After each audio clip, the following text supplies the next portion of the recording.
Welcome, everybody, to the PUBG Mobile Campus Championships presented by NSC. My name's Scoundrel. I'm joined by Alex Byfield. Hello, mate. We are about to dive into the world of PUBG Mobile. Yes, we are again. It's been a few months of a break for myself. Excited to get back into the PUBG Mobile action alongside yourself. Maybe not the best start of your day on the A14, but hopefully some amazing, exciting action here can spruce the mood. English road in jokes. Good way to start. Yeah, I know. I was like, well, the thing is, this is a university league. Some of these guys will be playing from up north, as we can tell by some of the team names. They have the universities in there. They're going to know what we're talking about. Okay, if you guys know the A14, you can throw me a tweet. It's tweet us. Literally the worst road in the country. So, we have got PUBG Mobile coming your way. It's Campus Championships, so obviously we're going to be going through a lot of the university teams. This is one of the very first mobile esports tournaments in the UK, and we are kicking it off with one of the biggest mobile esports in the world, of course, in the form of PUBG Mobile. Of course. Let's take a look at how the points are scored today, because obviously over the course of 4 rounds, our teams will be collecting points. Alex, what are we looking at? Yeah, I mean, a very similar point system to what we saw in the World Championships in Malaysia just in December. Coming first is plus 20. Obviously, the greater the finish, the greater the reward. And then following that, there is, 14, 10, 8, 7, 6. You can see as well that massive leap from the 4th position all the way up to 1st really does make a difference as well once the points do tally up later as the weeks do add on. And a very important point to make as well as each kill point gives 1 point only. Sometimes you see 3 points, sometimes you see 1, and it does actually make a very difference to play style. We typically see teams play much more passive, and for the placement points here, as you can see how much they are when it's only a 1 point. Yeah, exactly, and you can see huge leaps when you get up towards that top, and you get those participation medals between 16th. Yeah, just 1 point essentially. Same for 1 kill, it's not really too much there. No, absolutely not. Now, obviously, we have lots of university teams. Let's take a look at the group standings where we're at. Obviously, everyone at 0 to begin. We are in our first week, but we'll be going over the course of 5 weeks, I believe, so lots of points to be gained. Let's take a look at some of the teams. I'll start off with UWL. They are known as probably the best team in this tournament. Very endemic to PUBG Mobile. They've got a lot of good players there. Any other teams that we're looking at on this table here, Alex? Yeah, I mean, there's a few. Sterling, Oldham Ops, UCL, for example, have one of their star players. That's going to be one to look out for today.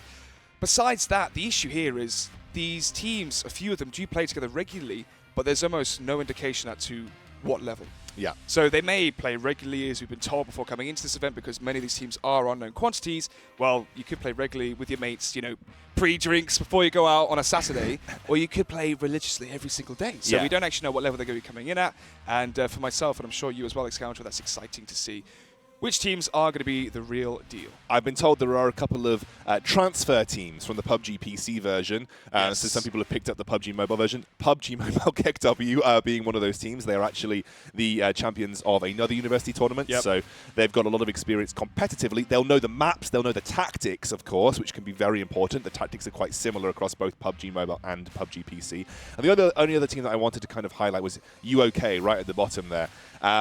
They have a star player, a PMCO player, actually, and he literally got 3 mates to download the game. I know, I love it. They've never played the game before. He's essentially trying to 1v4 squad wipe, and I actually genuinely think with the level of competition that we might see here, they could pick up a significant amount of points through kills alone.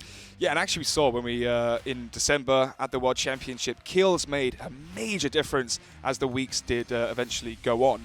And it was almost as if those kill points are, how do I explain this? Like, it takes off pressure having to always come first. If you come second, third, but you still get 10 kills, whereas the other team played very safe. They still got the 20 points for coming first, but because they play much more of a safer playstyle, not getting those kill points meant that actually they lost out in finishing first in terms of the overall points. It's crazy to think. And obviously, when you think about PUBG, you don't always think about high kill games. You think about more tactical. Yeah, exactly. You think about compound holding, rotations.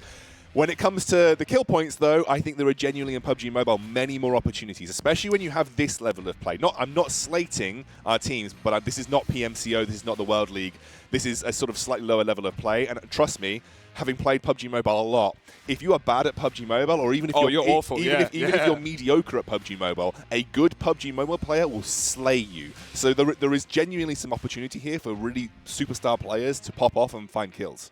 Yeah, I mean, obviously, it's still a really tough task because there are some teams here which are playing together regularly, so maybe they can try and beat him in that 1 versus 4, essentially. But it's a great story, isn't it, Scoundrel? Good old, his name's Will, actually, as well, so nonchalant. His name's Will, he's in the server, got his mates to download it, and here he is now trying to, as you said, 1 versus 4, many of the squads here. But as you said, maybe a chance, maybe like a mediocre finish where 8th, 9th as the weeks go on, but Yeah, we are expecting, I believe it is, UWL to be the best team. Yeah, they're definitely by far the most recognizable team in terms of PUBG Mobile. Just another point as well to interject with.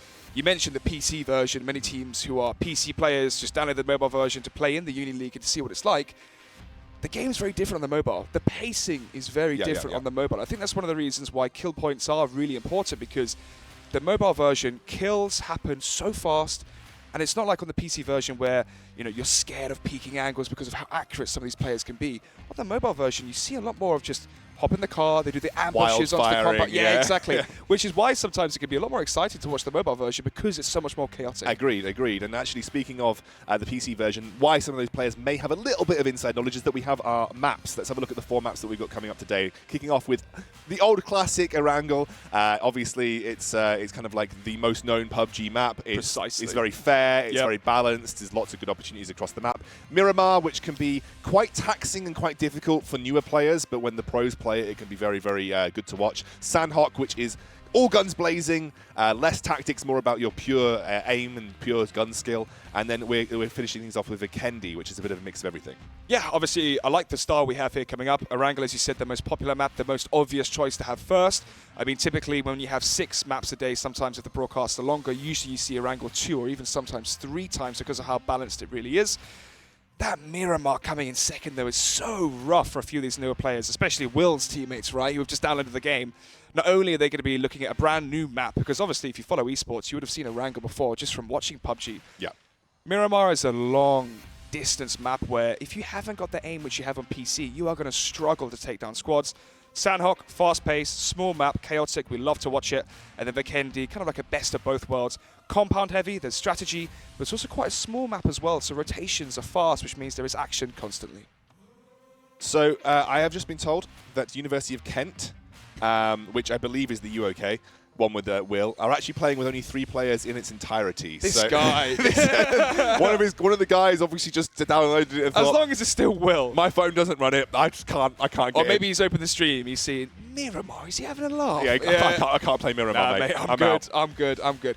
Yeah, I mean, obviously it's a hit to Kent, to UOK, but actually, I'm sure to be honest, it's probably better for them, because if Will's trying to 1v4, then just play on the other mobile. it's just one less player that's going to go as a kill point to another team. Yeah, that's very true. That's very, very true. As sad as that may be. I mean, they did self-admit that 3 of their players had never played the game before, so as long as they've still got Will, they're in a good spot. What's exciting for me is a few of the players you mentioned, Keck W. Yeah. Have a few semi-professional players from the PC version. I really want to see, is it the game sense that carries over? Is it a bit of the gun skill? Because they're going to be lacking in that, as you said, mobile gun skill. It's very different using your wrist, using your fingertips, using short muscles versus long muscles. Yeah. Their aim isn't going to be the same, but their game sense will. Is that going to be a major factor? I think so. That's actually why I mentioned them at the start when we were talking about the teams.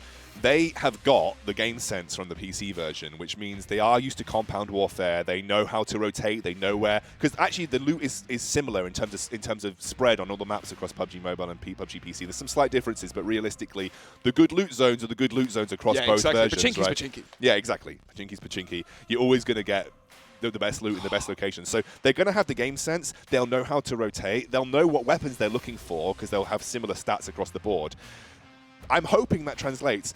I'm wondering, because I've always found that when I play on phone, I'm useless, because I have really, really awful, like small hand coordination. Because a lot of people play claw style, which is like this. Yes, so and they have like 4 fingers on the screen, so they can like crouch, shoot, move, and everything. Can't do that on phone. I'm useless. Yeah. On tablet, however, when I've got a bigger screen, I am much better. I can claw with one hand, and then I can do it the other way around. I kind of do it like that across the... Okay, so there's actually a player from Kurdistan called Kraken, and the reason his name's Kraken is because he has like 6 fingers when he plays on his mobile. Absolutely no I know, way. it's ridiculous, and he's really good with the sniper because he can, work the optical scope, he can work the zoom, he can do all these things with the additional 2 fingers. But yeah, I mean, tad bit of extra information if you wanted it. But yeah, I mean, obviously, as you said, most of them are going to be playing on their mobiles. I'm not sure about the tablets. I think it's mostly just mobiles being played here. So I don't know what the competitive ruling on tablets versus mobiles are in this scenario, but I think although the sense is there, it is very mechanical game. Like it is. Especially when you get into the full-on turning firefights. corners. And PUBG Mobile is one of the unique battle royales on phone in that it actually has the recoil. It has the gyro kickback, as well if you want to use if it. you want to use it. I almost never, because I find it almost impossible. But like, you can't just point and aim your cursor and expect to kill someone. You get kickback, you get recoil. The sniper, they have bullet drop. You know, on, exactly. on certain levels. There's a slight difference in bullet drop between PC and mobile, but there is bullet drop at long range shooting with snipers, and all of the different snipers have different bullet drops and different bullet velocity. So there is that kind of extra layer of mechanical skill required in PUBG Mobile, which, yes, the tactics can get you so far, and I think when placing comes into account, that will be very important. But when it comes to pure gunfights, you know, when we get down to Vikendi and Sandhawk, that's where that kind of goes out the window just a little bit, because you need that mechanical skill. I agree. I think one of the issues as well for mobile esports sometimes is, you know, is it taken seriously? Are the games hard enough? Is it that difficult? I mean, me, myself, right, coming from Counter-Strike, when I said, I'm casting PUBG Mobile, people just say, is that serious? You know, is that actually a real competitive game? And then actually when they play it, they're like, wow, this is so similar. I mean, it's the full PC version. Yeah, like, exactly. It's the full PC experience. A little bit sped up, but the full PC experience. And we spoke about the pacing already, the fact that it is sped up. But it's that fact that actually there is a lot of skill that goes into this. It is very competitive, and Scoundrel, you are shaking your hands, you're ready to get into this. This is a good angle on the plane, actually, because you've got South George. Obviously, South George, a really good location. If you really want to risk it at the military base, there is an opportunity for military base drops here. An old PC favorite of mine was the hospital, and you can get a long-range drop to Rozhok and Pachinki if you want as well. So there's a lot of options here. This is a really, really good opening plane for my liking. And it's going to be interesting as well how many teams are just going to be dropping off at school, have those squad wipeouts, have those firefights early on to really start to enjoy the league and, you know, play it for fun casually. Because that's a big question for me here at Scoundrel is, how serious is this going to be taken when you now have the announcements of PMCO follows into the Pro League, which follows into the World Championships, which follows into the World League, you know, all these array of options for professional play. You know, is this going to be taken far more seriously than if this was done before that was announced in December? Well, I'll have to see. So we've got a couple of teams going to South George, a couple of teams going to North George. I'm wondering if anyone can actually make the long-range drop to school here. I don't think you're going to get close enough to get the school drop. You'll have to run a little bit, I think. Yeah, it'll be fine. I mean, you still have a few minutes as well until the first circle does come, so... Oh, God, another question, actually, we didn't even get time to really get into is scrims. Yep. Are these teams scrimming each other? Because that's majorly important for drop contention. I would be very surprised. And look at that circle immediately on the east side of the map, all around Milta Power and Lipovka. That is going to require full rotations. I will let you know, though, the one team ended up in the military base uncontested. That was Team 14, whoever that was. Yeah, they're going to be suited and booted, and actually they can just rotate on the eastern road up towards the center of the circle. And no one's going to be guarding that bridge. No one's going to be guarding that bridge. Yeah, I mean, things to point out as well when we see the location of the trajectory of the plane and you see the location of the first circle is that middle portion of the map. You've got Yasnaya with the river as well coming through. That can be very tricky for the teams that jumped out immediately towards the northwestern side. They have to cross that river, cross Yasnaya, then get into Mansion, which is towards the center of the circle. Factor in as well, you've got Potato Hill, which is almost in the center of the map, this gigantic hill, where if a team is sat, perched on top of it, and they're looted, they can shoot down on squads rotating. So again, if you dropped out early, you are going to really struggle crossing that river, crossing Potato Hill. I actually think a lot of teams are going to be going through military base. Seems like a very safe way to do it, although, again, you mentioned there's one team there. If that one team that got there early gatekeeps that bridge that enters into the first circle, that could be detrimental.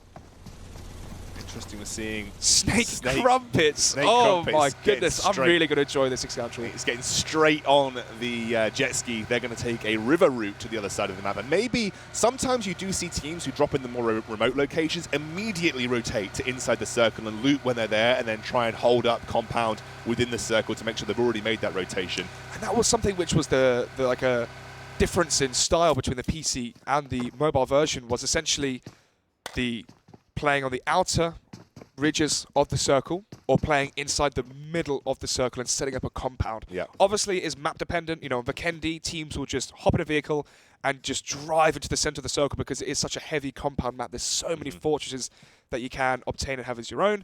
Whereas the map like Miramar, for example, it's all about edge play. You do not want to be caught in a compound because there's so much open area. You can never if the move, circle, if the circle doesn't favor you and RNG goes against you, you move out in the open plane. It's not looking good. I think actually the good thing about Erangel is you have the best of both worlds. You have the ability to either compound up or find a circle rotate, and that's what it just comes down to playstyle, as you said. Precisely. Yeah. I've always been a circle rotator. I very rarely like to jump into the middle and get into a compound because I don't feel like I'm very good at holding the angles. Boring sometimes. I prefer to move on the outside. Yeah, okay, you might get caught from behind, people coming late through the circle, but I often find that as long as I'm slow and steady, I don't usually get caught when playing solo queue, especially. But obviously, the advantage there is you never have to worry about behind you, because you're playing on the edge of the circle. Depends on how late the circle is, because sometimes when it's super early, you might have you're to going to struggle, yeah. and then that's a bad positioning from you. Yeah, it's true. Oh, speaking of bad positioning here, boys from Johnny and Friends going to be caught out in the open. As what is that shotgun from Rahul? Not really the weapon of choice you want in this situation. It's the pump action, so he has got 5 shots.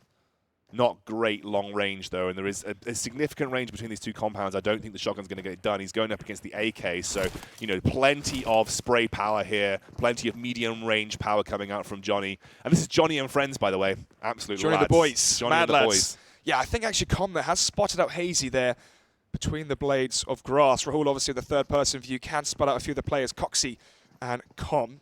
And they've actually got some decent loot here. Not sure about armor. Oh, no, they've had a bit of a blunder. Oh, dear. Hazy going to be landing the HE grenade. Splash damage there onto Com. The shrapnel doing enough damage there to take him down. And with this, you're going to start to see Arctic pounce. See where the firing comes in and drops another one here. Johnny losing 2 members. They immediately push round. The Scar doing work. Scar is such a good mid-range weapon as well. And they're already putting the pressure on Johnny, feeling it from Arctic right now. Yeah, more shots as well coming out from the Scar. The flank as well coming from Arctic. Should be able to finish off the job here, but they're struggling just a little bit. They're getting used to the fingers doing the aiming now instead of the wrists. And with a flick of the wrist, down goes. Whew, not even going to dare try and pronounce that. They need to try and revive him. He is from Malik. So can more players from the squad come and revive Kudria? It's literally just Luke versus the world right now. I think Malal Kudria is now down. And now Luke trying his best. Actually gets one back. A couple of single fire shots there. You can see the delay as well on the instinct there. So he shoots and he looks at the kill feed and then he like moves away. Whereas, you know, if these players are more attuned to playing, then, you know, that stuff's almost instinctive. So very early firefight here. I think we are in Pochinki right now. So these are 2 teams that dropped into Pochinki and they were looking for, you know, the wealth of loot that place offers. Arctic right now are the team that has come out on top. It's 3 versus 1, but they did lose a squad member very early on here in a fight that, you know, I felt like it was pretty one-sided in terms of positional advantage. They had the height advantage. They had the sort of the information. I just think Luke is trying to push away here. Maybe trying to go for the hero 1v3 play, but I think it would be risky to do. He's out in the open. Oh dear, easily found there by Hazy. Seems very potent with the Scar here today. I think that's his 2nd kill here so far. Actually, the squad's got 4 kills, so maybe 2 of them coming from Hazy. Might be one of the players that we eventually do look out for later in the weeks to be a star player. Hazza coming from Counter-Strike on KEKW. So you've got players on KEKW who are semi-professional on the landscape of the PC version, and then obviously more players from CSGO as well. So, you know, that's, I imagine, you know, at university, at the esports campus, or the esports societies, you know, that's how those connections and those teams are made, which is very healthy for UK esports. And they dropped to Rozok as well, so they're right on the edge of the circle here. I believe they have the entire set of buildings to themselves. So they've dropped into this location, although there is a slight push-up from Team 4, which you can see behind them. You can see they're pushing into West Rozok. You're going to see KEKW. Actually, KEKW split. I did think someone was at Mansion, by the way. I was looking at someone from KEKW saying they're at Mansion. They're at not Mansion. They're at police station in Yasnaya. But now one person from KEKW by themselves in Rozok. The rest of KEKW are up in Yasnaya.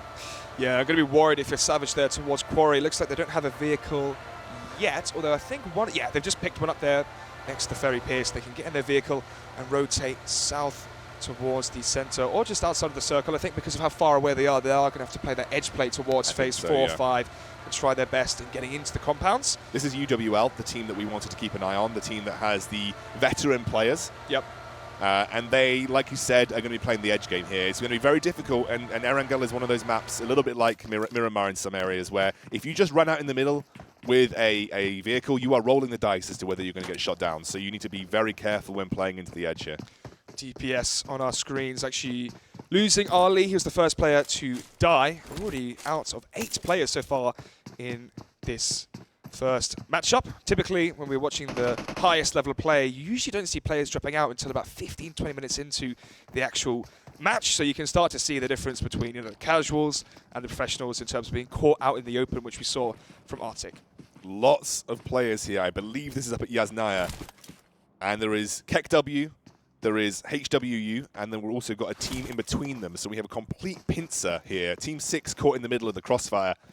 And a couple of members of KEKW over on the police station side as well. They're actually moving their way through to apartments and also to the cafe area. And you can see University of Southampton, I believe, UOS. They are right in the center of Yasnaya. So this could be a tough situation. KEKW completely split. Atomical, if he gets caught out here, he will be by himself. No one there to rescue him. Yeah, Atomical actually being one of the top players we were looking out for. He's the player that is the semi-professional in the PC version of PUBG. So interested to see how prolific he's going to be here on the mobile version. Hazza from CSGO going to be coming into the Jeep here and join his teammate. It looked like KEKW went for the loot split, the 2-2 loot split, which is quite courageous in the first matchup because to go for it almost looked like they went for a 3-1 as well, because this is Cheers Love by himself. Cheers Love. Yeah. They've got Firecracker, Cheers Love. Oh, and they've actually just lost Hazard as well to Hazard from University of Southampton. That's what I said. They, Atomical and Hazard by themselves. I think Atomical's just ended up leaving him, as has Firecracker. They've basically just said, we can't take the fight in Yasnaya. There's no point. We're completely split. We need to regroup and find our way into the placements and the standings. And they're going to go for a center circle compound play, it feels like. And they are driving right past Team 16 over here, who are just north of Mansion. Lots of players dying to the play zone. Not sure how they're actually dying. We just lost 4 players from the circle going from phase 1 to 2. So players maybe struggling to make the adjustment from the PC version. Ooh, see, this is the issue though. He didn't check the time. His entire team has been wiped out by the circle, I think. Oh dear, this is diabolical, isn't it? I don't think he's making it out of this. He's dead. Accepted defeat, yeah. Ollie's like, I can't show that. He's got wife and kids. You can't show that. So our UCL team from the military base drop, they actually went over to Novo, and then they've now headed back up the bridge. The problem that they're going to face now is they didn't do it early, so they could get caught on the rotation here, coming out of military base. Obviously, it can be risky out in the open. What do you make of this circle, by the way? I feel like it's mostly open here. There's a lot of open playing ground. Obviously, we're going to be around Shelter. It's centered around Milta and Lipovka, so there is some compound play to be had, but a lot of open spaces in this circle. Yeah, and also a thing to note is the fact that it's near the river, which means, or near the sea. So what you can do is perch yourself up towards the coast, and then we keep mentioning about the 180 degrees when you're playing the edge of the circle, when you can actually replicate that by playing at the edge of the ocean, where you have a compound, potentially the military base or Milta, where you can just hold, not have to worry about behind you, only look in front of you, and if the circle favors you, you can really be in a strong position. This is a bit spicy. You can see a couple of shots coming out from Elev Will. That might actually be Will from the... oh, because it's 3 players. The University... it's 3 players. Yeah, so it is. Oh, so please. Will is the PMCO player. He's holding the angle here, trying to get some kind of eye up on the Portsmouth team, and they are just spread out, and Will taking shots. Gets a couple of landed here. You can see just peeking out another couple of hits onto the Portsmouth squad. He's in it. He knows what's going on. He's running with the DP as well. So that is quite a high recoil weapon, but high damage. Sometimes when you play with your friend and you're maybe playing a new game and he's meant to be really good, he's meant to carry you, and then sometimes he just doesn't, and he falls lackluster. Maybe one of those situations here if... I wouldn't say he's got the best weapon to do it with, though, really. DP20 is good. It's got lots of bullets, fairly accurate, good fire rate, but you need to be mid-range. It's a bit too far to really have damage with that weapon It now. kicks like a mule, though. That weapon, if you can't handle the recoil, kicks like a mule. This is a good opportunity. DP28 loves to rip apart. It rips apart vehicles. Already takes that one. It looks like Portsmouth are just abandoning him. There's no way they can get him back. He's going for a second as well, Leg Scoundrel. Gets it as well. Gets Tao 2. goes down. Joel as well. Going to be knocked out, and there's no chance in hell that Portsmouth are going to be coming back into the replica of Will as he claims his first head and going to be going for the second one as well. So that's 2 kill points so far. And, I think the Arctic are leading with 4 kill points so far. Yeah. So that's good, though. That shows you Will's confidence. That was a long-range shot that he took with the DP as well. So hard recoil to control. Exactly. Super happy to just run that one down. Unfortunately, Young Goza, he just about makes it in. Young Goza. These are the guys called Young Boys. Yeah, this is the Young Boys crew. And the entire team almost wiped out by the circle itself. I think Gem Grower is... Big boyka. Gemp Grower has actually been left to die. What's he called? Gemp Grower. So some of these names. I thought you said something else. No. Oh, dearie me. I'm not gonna repeat it. We're over on to Tad now. I not seen much of this team, but they are just about taking the circle edge, actually sort of splitting up across the vehicles and also running up on the hills. Gosh, this must be, what, 6 or 7 players now dying to the play zone. But what's nice about this is the novices are being taken out. You know, the lads who are playing for fun with their friends, they're being taken out. And we're going to start to see who is the real deal in about 10 minutes when there's 5 squads left. Actually, quite a lot of teams have lost 1 or 2 members. Another one That's Gemp Grower. He's down. You don't want to read that properly, do you? Hemp Grower is out. I'm saying Gemp Grower. Just because I'm being PC friendly here. PG friendly, you know what I'm saying. Yeah, well, PC technically works. It's just on this broadcast, it may take it as a different way. That's very true because we are PC versus mobile here. And DPS, you can see, still in the center of Yasnaya, kept within the circle, but another 2 teams have turned up. Already shots coming through. Southampton keen on the UMP. They pick up the first. Well, I believe it's actually OPS, excuse me for miscalling it DPS, but maybe Coralon could do some DPS here. The UMP spots out 3 of the players coming now from the side of, he keeps moving, University of Southampton. Too fast for you. Let's see if he is, as the action is about to kick off here. As they are just at the edge of the circle as well. So this is really important exchanges for both of these squads. The reason being is, if you win this confidently with your utility, your smokes, grenades, medics still available for you, you're going to be doing a very, very strong play later on to the map where you can rotate on the edge of the circle. This is a part where these early firefights, Scoundrel, you cannot waste utility as if it's just, you know, going 2 for a pound. I actually think the University of Southampton are really well equipped for storming compounds. They've got a lot of mini Uzis, they've got a lot of UMPs, the shorter range weapons with the high rate of fire. This is a good setup for them, and they are going to make a tactical move into the stairwell. This is the one that's being held by OPS. I think it is actually OPS, you're correct. This is a tough stairwell to push if you don't have grenades to work with, because they'll always have the jump on you trying to make their way up those that second set of stairs. Oh, we sung praises for Arctic. And I believe actually they are wiped out now, as I think that last player, Hazy, was taken down, but we will see shortly. Still, though, you can hear the scurry of footsteps going on inside the compound here, just at the edge of the circle, but still got 30 seconds left until the zone starts to constrict. And I actually feel like the University of Southampton have the advantage here because they can just move in. Yeah, they can move in, but also they're not going to be trapped because the compound is outside of that circle. So in 18 seconds, once the blue zone starts to come in, eventually they're going to have their hand forced. Completely agree with you, and that's actually the point I was about to raise. You actually talked about it right at the start of the broadcast. When it comes to compound play, if you get locked in those compounds in a map that has a circle moving in, you are just going to get screwed by the circle at some points. And that's what's happened here for OPS. They're locked in that second stairwell. They're afraid to move down because the University of Southampton have got the angles covered. And at some point, they are just going to have to leave that. So you can see the circle has now moved away from the east side of the map. We are centering just northwest of Mansion. This is a very low compound space. There is very few compounds to hold up. There is a big center one that you could get to, and you could hold up quite nicely. I think actually you can see UKC down there just sort of sitting the number 5 team in one of the center compounds. But this is a very open final circle to work with. Very few compounds to play around. Yeah, I just want to touch as well on this. It's very difficult right now for Tad. You can see they're rotating just north of Mansion, but they're going to be coming into a full squad inside a compound. University of Southampton as well, still doing work as got the in the background. Yeah, I mentioned before, Tad, we're going to have issues of rotating in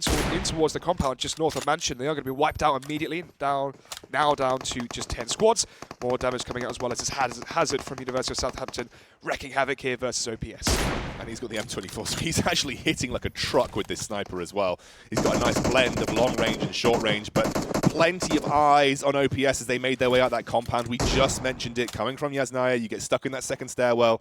You have to move in because of the circle, and Southampton held the angle very well. Hazard did pay for it, he is down, but the rest of OPS are really struggling, sat behind those brick walls, and they'll have to move because they are still outside the circle. Mac-10, not really the best weapon in this situation. Maybe he can try and flank here towards the wall, get in towards that eastern side onto the squad and try and spray them down if they do stack up. But Hazard is currently Hazard himself, just a ticking time bomb before eventually he will hit the deck. players as well from University of Southampton trying their hardest to shroud the vision from players of OPS and get towards their teammate, as it seems likely that he shall be revived. They're trying to make a big swing round here, OPS. And actually, you can see Corleone, he's got the UMP, so it's a pretty solid short to medium range weapon. Itber is now making his way, looking for a flank position on University of Southampton. What's that, sorry? One of the players got UFO taken out. He's gone. You can see Itber's now making a big flank play. He's got the Scar, so he's working with a good medium to short range assault rifle here. He's going to find the pull here, getting a lot of shots off, but was not accurate with all of them. He gets an immediate down. This is a good rotation from OPS. Oh, but this backup, not just in terms of firepower from the HE grenade, which should do damage. Ironically, it doesn't though, but Corleone here going to be bringing up backup here for OPS. More shots do land, and that is going to be the down here onto Too Fast For You, but not quite converting to the kill as of yet. Has to worry about himself though. Tries to cross, but can't quite manage it.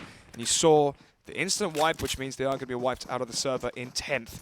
So not the best in terms of placement points, and surprisingly, the level of play is better than I expected. Yeah, I mean, they're doing pretty good. I mean, I've got to say, tactically, I'm really liking what I'm seeing from our top teams right now. UWL, though, they're cleaning house. They're going to take out BR, 100% gone. And UWL will be very happy with that. They are holding up in Mansion. They will have to move, of course, but they've held their own pretty nicely in this situation. Yeah, they did lose a player early. Cial is down, but these are the heavy favorites in this event so far, but they are playing towards the edge of the circle, not quite lucky in terms of their drop and the positions of circle 1, 2, and 3, so they're doing the best with a bad situation. Keep an eye on UCL. They're actually really healthy, just north of UWL here on the Mansion, also going to have to rotate.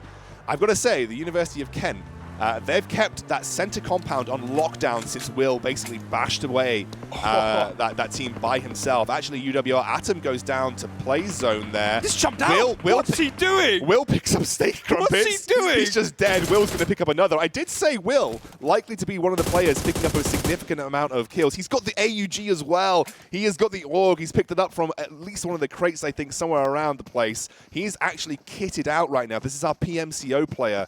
I'm very much expecting this guy to be sort of single-handedly dragging his team. He's actually just left his team up in the compound by themselves while he goes out and does what he can. Tomacal from KEKW being taken out by University of Southampton. Really impressed me so far with their strategic and individual play. UCL, they lost the player earlier because he jumped out of the Jeep. And now they want revenge versus Will and the boys.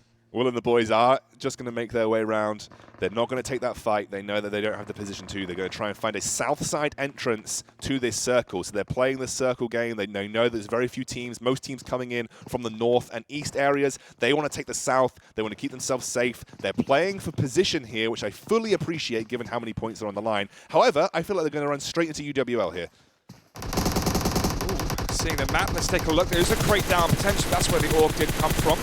Only down to 6, or actually maybe even less than that. No, UWL are actually on top of Will and the boys. And Will and the boys are gone. They did just run straight into UWL. Remember, UWL are our favorites here, and they've made it to the top 5 teams. So let's take stock of who we've got left. We've got UWL on the south side of the circle. Northwest, I believe we have the University of Southampton. Yep. And another team. I don't know who that is. We'll have to cycle through and see. You can see UCL over on the west side. And actually good eyes right now as UWL taking some long-range shots here, getting a lot of downs, Alex. He is indeed, but the rock there going to be allowing for Ghost to revive his teammate. They're trying to work out where the firefights and the shots are coming from. Oh, actually, Clade is going to be taken out of the equation here as DDG going to be the next point of contact here for Ghost. I'm not sure that UCL are going to be expecting this. Whips out the AKM though. Let's see what he can do. I don't think he has any he's idea posturing himself away there. You can see by his body language he's expecting a team to be in the divot there of the ridgeline. DDG, you had your line. You had your line, DDG. It was an open shot. Ghost gets the kill on the, almost gets the kill on the damage. Actually takes a lot of damage in return. It's just Benji over the line here. Doesn't even want to pop his head out. He's looking for pure placement alone at this point in time. Yeah, exactly. 11 players alive. 5 teams. We were expecting most of the teams now to have 2 players alive, UWL being one of them. As we've mentioned many, many times, the expected favourites here.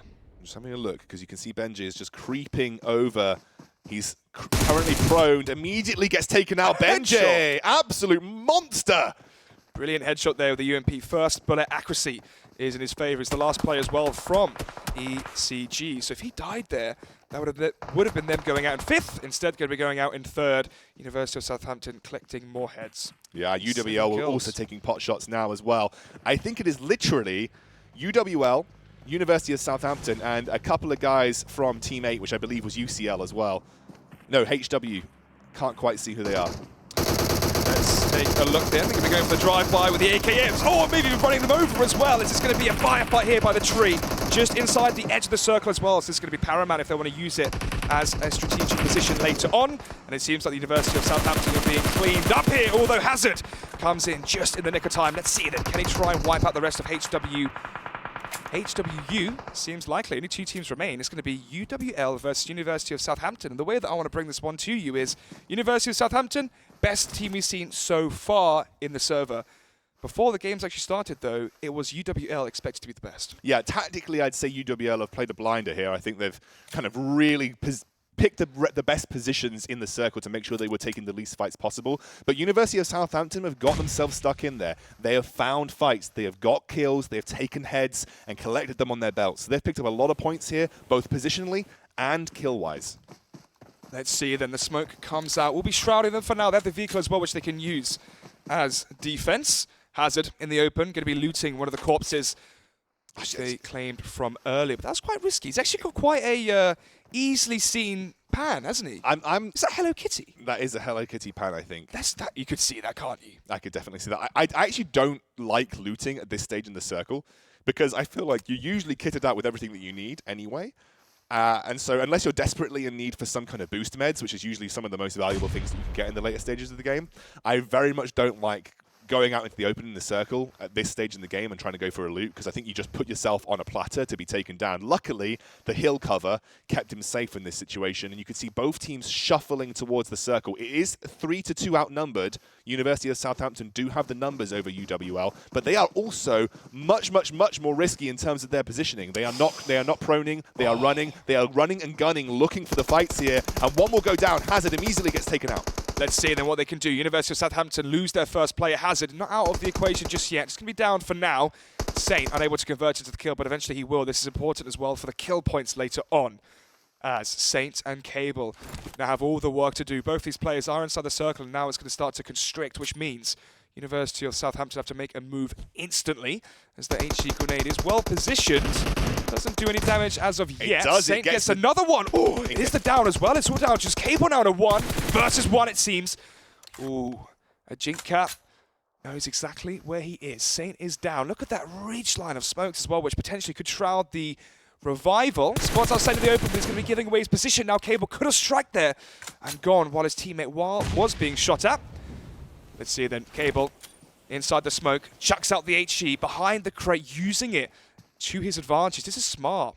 It is, and he's trying to buy time and also provide cover for his teammate to get over to him for the revive. He may even just use his teammate as bait in this situation. It is literally Cable versus a Jinka at this time. University of Southampton versus UWL, 1 member apiece.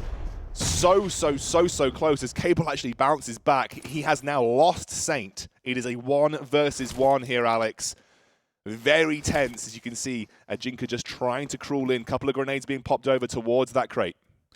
I actually feel like you're going to be favouring University of Southampton here in this position because the headshot angle that he has gets the drop as well onto Cable. Can he quite connect it? Oh no! He's not accurate enough! Oh, that is a blunder from... He had the jump. Ajinka, yeah, he had the jump as well onto Cable. Cable just 180'd it, showed him who had the mechanical skill. And it was that mechanical skill that actually did pay off dividends. I mean, UWL have the players that are endemic to PUBG Mobile. They have been noted as the best team coming into this tournament. I think they've kicked things off the way they intend to go on with a first place finish. But I'd be kicking myself if that was Southampton. That was a clear open shot. He was running away from you. He had to make the turn. He had to then locate you and fire down. He was just not accurate enough when it counted. Now, I'm not going to blame him. I know what those last circle moments are like. It does get tense. You get a little bit shaky. I can see the excitement on your face. You've been there before. Oh yeah, well, not always on the right side of things, but yes. I mean, I have to credit Southampton surprised me. They definitely tactically played that well. I think they were the better gun players for the most part. They took more scrappy fights. They were more aggressive, but UWL played the smart game. And that's what we expected. Points are worth more overall than kills. And kills, yeah. So, you know, UWL played the smart game here. Very, very, very good stuff from them. I'm excited to see what they can do on the rest of the maps. And what was impressive as well from UWL was the fact that the circles, well, not all the time favoured them. I think they had 1 circle favour them, which was the last. But besides that, the first 6 circles went against them. Always playing outside the blue zone. at the edge of the circle. I mean, you remember towards Mansion, right? They took down 2 squads that were rotating inside the circle, so they had the firepower there going in their favor, which means kill points, they win the map, they win a wrangle, placement points. They're off to a very fiery start. Very, and very again, good it's start. Miramar next, isn't it? Exactly. And Miramar's the one where if you haven't played much PUBG Mobile, you are going to struggle. So again, or PUBG in general. yeah, It's exactly. a They're very the favourites going into Miramar again. Exactly. Long-range gun skill matters. Yep. Tactical mindset matters for Miramar. We're going to jump to a quick break. When we're back, we will dive into that second map. We'll see how these teams do on a more complicated affair of PUBG Mobile. Hi. Hey, buddy. Yo, Mike, are you ready? Wait. Should I go with the UMP9 or use it? Sun's out, guns out. Gear up for summer. You ready? Okay. Well, Ready? Sorry. I'm late. Any plans for fall break? Happy graduation! You made it, bro. So proud of you. Sorry I'm late. What a day. I hear ya. Get Come this. on. Hey, Watch out. Take this. that's Hey. a real battleground. Are you ready?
here for PUBG Mobile.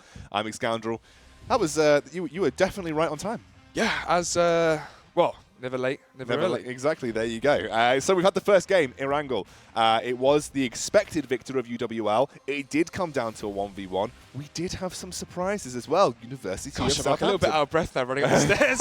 I was like, I have this like long segment to talk about. I'm like, whew, get my breath back, relax. And then again, a few of these players are going to be feeling the same way, right? That ending was tense. It was, yeah, that was tense. I think UWL would have liked a more comfortable victory, but there are some surprise players in this tournament. Definitely, when we get to the top 10 teams, you're starting to see some real hardcore tactics come We through. got like a little tease from Will. Except for HW, who literally ran it down with a vehicle. That's true. That is true. I think actually when we see, Vikendi coming out, that's going to be where the compound ambushes are really going to start to come to fruition. Agree. And I'm actually really glad that we're seeing Vikendi last, because if we had Vikendi first or second, it would have been a cluster. So Yeah. I think we are in a very good stead in terms of the level of play we're going to be having. I agree. And I'm actually impressed. Not going to lie, before coming into this one, I was a little bit skeptic on the level of play. Was this going to be, was it going to be very competitive? Was it going to be very one-sided? Was there going to be one team which is obviously just miles and miles ahead of the others, but actually fairly even? I think we have 3 or 4 teams which could actually contend for that first spot, which makes it exciting. Agree. And we don't have the scores ready for you just yet. Our admins are working through all of the numbers, but as soon as we have them, if we've got some downtime in the next map, we are going to bring that up and talk about it. Brilliant. So we can kind of set the frame for where our teams are currently standing. Now, we've had Erangel. That was a pretty good and very, very competitive first game. We are moving on to Miramar now. This is the literally the noob's worst nightmare, but actually, when you're a really competitive player, you can make this map work for you really well. Miramar is a very open, few compounds, some sort of intersparsed cities, but it's very much like a sniper's game. If you can play the sniper in Miramar, you can smurf it. So it's going to be interesting to see how these teams approach it. I think what's interesting as well, we saw like a little foreshadowing at the 1 versus 1 at the end, where you had the player from University of Southampton using the ridge of that road to try and get that headshot angle onto Cable from UWL. We're going to be seeing a lot of ridge play on Miramar. It's about how do you use those divots, how do you use the canyons, how do you use the rocks to your advantage.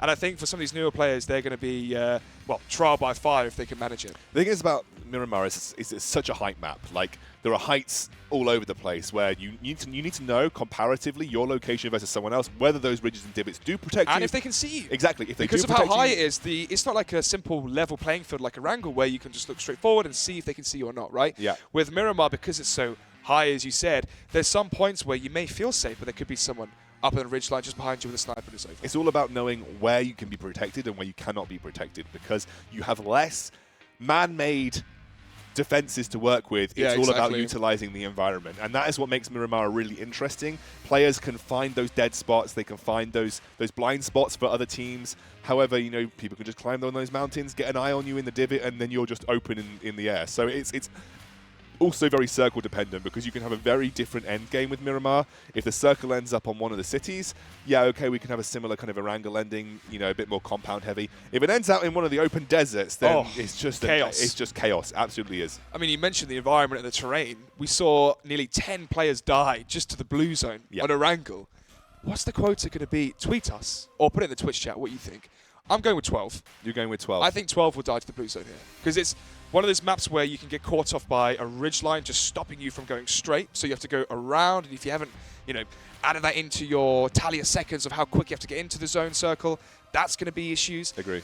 You also have the fact that because of how big the map is, if you drop out early, like we saw on the first map where the trajectory of the plane is going, north to south on the western side and the first circle's on the eastern side, if you don't really factor in that distance, because it is such a big map, you can be caught off. We definitely saw some teams struggle with the distance on the last map as well. So I think, obviously there are, I think the fair to say there is a wide variety of talent in the top competition. We have people who have basically picked up the game to enter the competition for fun, and there are people who are obviously very experienced with PUBG and PUBG Mobile as a whole. So I think Miramar will be very telling who our best teams are and who our not so good teams are, because it's a very punishing map. You can't just jump into a city. Really good points to make. You can't just jump into a city and sit there, because when that circle moves, you often have to move a long distance. You have to make very educated circle plays. And like you said, very few people on Miramar will play the center compound game. They will not drive into the center of the circle unless that circle favors that kind of play. Phase 6, Phase 7 makes sense. But then again, on Oranga, we didn't see too much play inside the center of the circle. I think it was the University fourth. of Kent as the only Yeah, team. exactly. Yeah. I think it was the fourth or third circle where there was 1 or 2 teams inside it. I think there was like 5 or 6 on the edge of it. Maybe it's just first game jitters and nerves. But besides that, we should be seeing more of an edge play on Miramar. I'm excited. I actually have the standings ready for you, so Ooh. let's take a look. You can see UWL take 20 points and 17 kill points. They picked up 7. That was kind of under the radar. I didn't actually expect them to have picked up that many. University of Stirling, so it's not Southampton. Southampton Snakes, so Snake Crumpet is the Southampton Snakes. University of Stirling actually is UOS. They pick up 2nd place and I was 11 about points. to ask, because obviously before coming into this one, we spoke to some of the people who know more about the University PUBG mobile scene, and we asked about certain teams, Oldham Ops, UCL, Sterling, for example, and I was thinking, have these teams changed their name? Obviously, because now they're participating in a university league, it's going to have to be their uni. So, yeah, it's good you clarified that one up. And so they obviously a team. University of Stirling is someone who they also have people who are fairly competent at PUBG Mobile, and that was shown in that last game. So I'm definitely seeing teams who we expected to do well here. University of Kent, the team that's got 3 players with Will, actually ended up getting 4th, and they also picked up 5 kill points, probably all from Will himself. So they're putting themselves in a pretty solid position. Now remember, the points are going to go wildly, wildly up over the next few rounds. We have lots of weeks of play to work with, but UWL are currently in the best position, 37, and the closest competitor, University of Stirling, at 25. I'm glad I've got the table back up again now, because when we just have the taglines of the teams, Very difficult. it's very difficult to know who is who, but I'm glad that I can now start to associate some of the teams with the taglines. And you're already starting to see that discrepancy between the first and second and third already after game 1. 17 kill points. I mean, I think the most you see sometimes is up in the 20s. I think one of the records we had at the World Championships was 25 kills from one team. Besides that, that was over the course of how many months was that going on for? Like 4 or 5 months? So to see 17 in the first one when the circles weren't even favouring them, I think UWL are going to be in a very strong position just after today, let alone as the weeks do go on. Yeah, tough to beat them, I think, as we go through our campus championship. I'm having a look at anybody else on this roster. PUBG Mobile, Keck W. They were the PC players, some professional PC players or semi-professional PC players coming over to the mobile version to test out. They are down in 8th. Just beaten out by Southampton Snakes. A lot of people sitting around the 5 to 6 point range. Yes, those kill points really, because obviously coming in towards 12th or below, when you go out early, you're getting 1 point, and we see that now from Johnny and friends, Young Boys, etc. So yeah, I mean, obviously as the days do go on, those kill points pay off dividends later on into the event. And actually, really, between 3rd and I don't know, like 12th, we have a very, very short amount of points to cover. 8 points really separating, between 3rd and 12th. Maximum 9 at this point in time. So a lot of space to recover to points here over the next few maps. Really, it's just University of Stirling and UWL that are really pulling ahead in terms of the overall point score after our first map. But as we said, plenty of maps left to go. Some maps that favour different styles of play. When we get onto Sandhawk, things are going to be shaken up pretty significantly in terms of the way that these games are played. So very, very exciting. Yeah, indeed it is. And when you look at the aggregates as well, with the place points and the kill points together, most teams are looking for that 18, 19, just under 20 sweet spot per game. That's where you finish. You're like, okay, we had a good performance. We may have came 3rd, 4th, but we got our kills. It's a healthy matchup. Gives us good points going into the remainder of the event. So yeah, I mean, so far, I've got to say, I've been impressed with the level of play from more than just one of the teams. Agreed. And I think, obviously, we did see some kind of haphazard early fights in the last game. Yeah, some sloppy plays, but that's expected. There was some suboptimal drop locations, I think. There were some drop locations that were fantastic, of or course. poor rotations. Yeah, I think that some teams went for some very risky tactics, specifically Keck W. They went the 3-1 split loot. They went Rozok and Yasnaya. Yeah. One player went to Rozok to hold the edge. Loot by himself, maybe pick up a few stray kills. And obviously the 3 went over to Yasnaya. They split and were punished by University of Stirling for that. So I'd like to see on Miramar some of these teams kind of try to take less risks, stick to your squad. One of the strengths of playing 4s on PUBG Mobile is obviously you just stick as a squad, you can cover each other's angles. If you're very confident the 2-2 split works well, like you said, but honestly, I think when you're new to PUBG Mobile... Maybe not in the first game. Yeah, maybe not in the first game. A 2-2 split works when you scrim the teams, you know who drops where, you know where you're safe. Yeah. In the first game of the University League, to go for a 2-2 split, where some teams don't even know where they're dropping yet, is very risky. High chance you go 2 versus 4, and even if you are the better team, you're in a 2 versus 4. Some people will just drop where they feel like it as well. Yeah, for instance, like nobody went for military base. There was only one team on military base, which, you go into a classic random solo queue game, or you go to, Or school. or whatever. You go to school or military base, you're fighting like at least 9 or 10 other people in some of those scenarios. Of course. When you're dropping in squads in campus championships, apparently no one wanted to go military base, and that's tier 3 loot like all over the shop there. So I can't remember which team actually did that drop. I think it might have been University of Kent. I can't remember, but Well, I mean, University of Kent, having their one-star player, Will, yes, he got 5 kills. I think they're in fourth or fifth. yeah. Yeah, exactly. Miramar is one of those maps where sometimes individual skill can't quite be capitalized upon. Because of the range, because of the fact of how important strategy is, rotations are so important in this map. It's always about being forward-thinking. Sometimes having that individual gun skill isn't enough. Yeah, because the range as well, you know, if Will is trying to take these fights at such a long distance range, if he's 1 versus 4, so much harder. agree, because also it's much easier to give away your position. You can't precisely. you can't find these little sneaky one bombs. You can't find the medium range shots that you can get the instant downs on. Even if you're playing sniper in Miramar, which if you're a good sniper, Miramar can be your dream. You still need to get the down and then the shot on the down as well. And it's so easy for a team to recover from a down in Miramar Very because, true. Very because true. the distance makes it harder for these shots to come through. So Similar with Vikendi, because everyone's playing in compounds. You know, he might get shot through the window, he's downed, but he's downed immediately into cover with 3 of his teammates right around him. And yeah, I mean, University of Kent, 3 teammates, 3 players. That's 1 less player to scout out places. You know, when you're on such a big map which has so many vantage points, having 1 less player that can spot a ridge, spot a road, see a car coming, see a player cross, you know, just out of the distance is going to be detrimental for them. I have just been told we're about 2 minutes or so away from the next game. We were just waiting for some players to join the lobby, so we'll be jumping into that second map as soon as physically possible. Any other teams that surprised you? Having a think. I'm trying to think what happened to WJY. I think they might have actually been renamed completely because I didn't see them on the scoreboard. No, just a second neither did ago. I, which I'm very happy about. I would like to find. Yeah, I'm not going to tell you why we're happy about that, but I actually might have to ask the admin so they can get in contact with me on my ear about who WJY renamed to, because I feel it might have been the 3rd place team, the one that jumped out on the vehicle. Yes, I think it might have been that team Because they're a good team. But we just couldn't see them. Well, yeah, we didn't see them all game, and they also vehicle rushed in a final. I mean, it was risky. Yeah, they were basically. Yeah, I think I've just been told that they were indeed that team. Okay, that makes sense. You're going to have an edgy name, you're going to make some edgy plays. Yeah, so, but they went for like a full-on jump in the car, run them down, shoot out the windows. Respect it. But I respect it. But Sterling are obviously too good for that, and Yeah. they just wiped them clean. So and then they got caught between Sterling and also UWL. So they were Game caught, over. they were caught between the 2 of them at that point. I guess they felt that they didn't have a good position in the circle. It was their best play to just charge in and do something.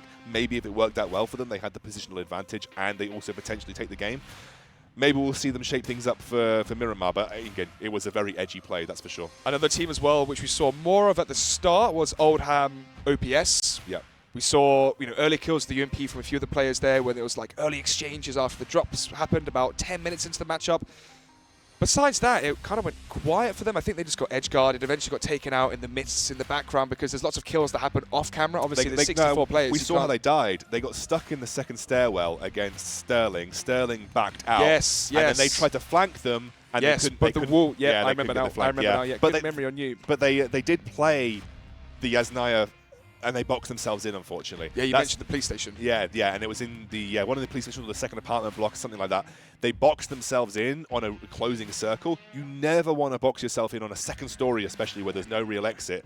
You have to take the fight, realistically, because you're just going to get zoned out by the team that has the circle edge at that point. Or you exit and run round and just find a big flank position. Which is what they tried. Yeah. Which is what they tried. But the problem was they just didn't give themselves enough time, because they actually got 1 or 2 downs. But then as we saw, the zone was coming in. It was low HP on a few of the players. He was trying to get to that wall, jump over it, and try and save himself, but he just got shot in the crossfire. Yeah, absolutely. There's been a lot of good grenade plays as well. I think specifically UWL, of course, you'd expect it. Right at Sterling. Sterling, we saw some great grenade play. Arctic actually had some good early grenade play. We saw them in South George, I think. Strong start. We were Where keeping. did they go? They died very quickly. Very early. They tried to rotate out of South George. They must have got caught coming into Rozhok. That's the only. I think if you were playing a very clean cut, I move from west to east for the circle. You go from South George to Rozhok. That makes sense. They were caught out by some of the better teams that did have that position around Yasnaya. But yeah, Arctic got blown up very quickly there. The only team that really played a full-on camp center of the circle was University of Kent. because they basically had Will Yeah, with the DP-28. literally put 50 them bullets. put them in the center compound just south of Mansion and said, sit here. Or sorry, just north of Mansion and said, sit here, let's not move. And it got them 4th at the end of the day, so that was a good result. Yeah, 5 kills. And the thing is as well, if 5 kills is getting you 4th, then that's a show of just, don't say the lack of skill on some of these teams. Just how dominant our top teams are. Yeah, because precisely. they're taking all of the points. Yeah, I mean 17, I think it was 17 kills, then 11 kills, and then like 8 kills, then 5, then below that it was 1, 1, 2, 0, 0, 0 you know, in terms of kills. So very top heavy, very much just feast or famine. I think that's absolutely the case. So University of Kent, good to pick up a couple of kills here or there. Again, there are some teams that we saw just dying to the circle. Whether they are completely new to PUBG Mobile, I mean, end of the day, it can be quite a confusing thing if you've never really played PUBG or PUBG Mobile before. I'm sure they have. It's just very different. I mean, I struggled too when I first downloaded it on my phone. It's the movement, having to move with your fingers as well, and trying to do, and the gyro as well, getting your head around that. Very difficult to start off with. The recoil on the guns is hard to control when you first start. It absolutely is. Now, guys, I've got an update for you. We have a small tech issue, so we're going to jump to a quick break. When we're back, hopefully diving into Miramar.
And we are right into Miramar. We're actually ready to go pretty much straight away. We have sorted the tech issues out. The players are in the lobby. We're ready to go. We cut the break short. That's just how much we like you. And we are going to be jumping into Miramar as soon as possible. Let's get on to this next map. I know, we're ready. We're ready. I think it's because we had such an exciting finish of the last one. We're raring to go for the second. I know. I almost want to keep that hype going because Miramar can be a little bit more slow-paced. Yeah, I'd say slow start, and then as the circles get smaller and smaller, and when they emphasize as well open playing fields and open ridge lines, there's lots of action. It's just getting to that point. But immediately here, Scoundrel, it's a train there. Me coming from London, that's probably why. But the flight path going from the east to the northwest. So actually, this is a really interesting flight path because obviously there are a lot of good drop locations that are directly within reach. El Pozo, obviously stadium there, got great loot locations. You've got Hacienda del Patron, which is the absolute school bait trap of Miramar, but obviously it is there, available directly below. You have Los Leones, which is in jumpable range. You have Impala. This is actually one of the most balanced drop locations, I think, or drop vectors you can get, I think. If you're really up for it, you can go over and grab a vehicle and get up to Campo Militar. So there is a lot of good drop locations on this vector, and I'm expecting a lot of people to head towards either Hacienda del Patron or El Pozo. Not many teams have dropped out early. Keck W, Arctic, I believe as well. Howie from... Give it 2 seconds, we'll find out. But regardless... It's University of Kent. There you go, University of Kent. So 3 teams drop out in the first, 10, 15 seconds of the flight path, and now the majority all dropping out into the center. So Picardo, typically a very strong position to have because of the ridgeline behind you, strong fortification. There's lots of open terrain around you, so you can see if you're being flanked. That might be a strong position of contention from these teams. And then actually quite a lot of teams towards the northern hemisphere of this map. So no one's going to Hacienda del Patron. The first zone.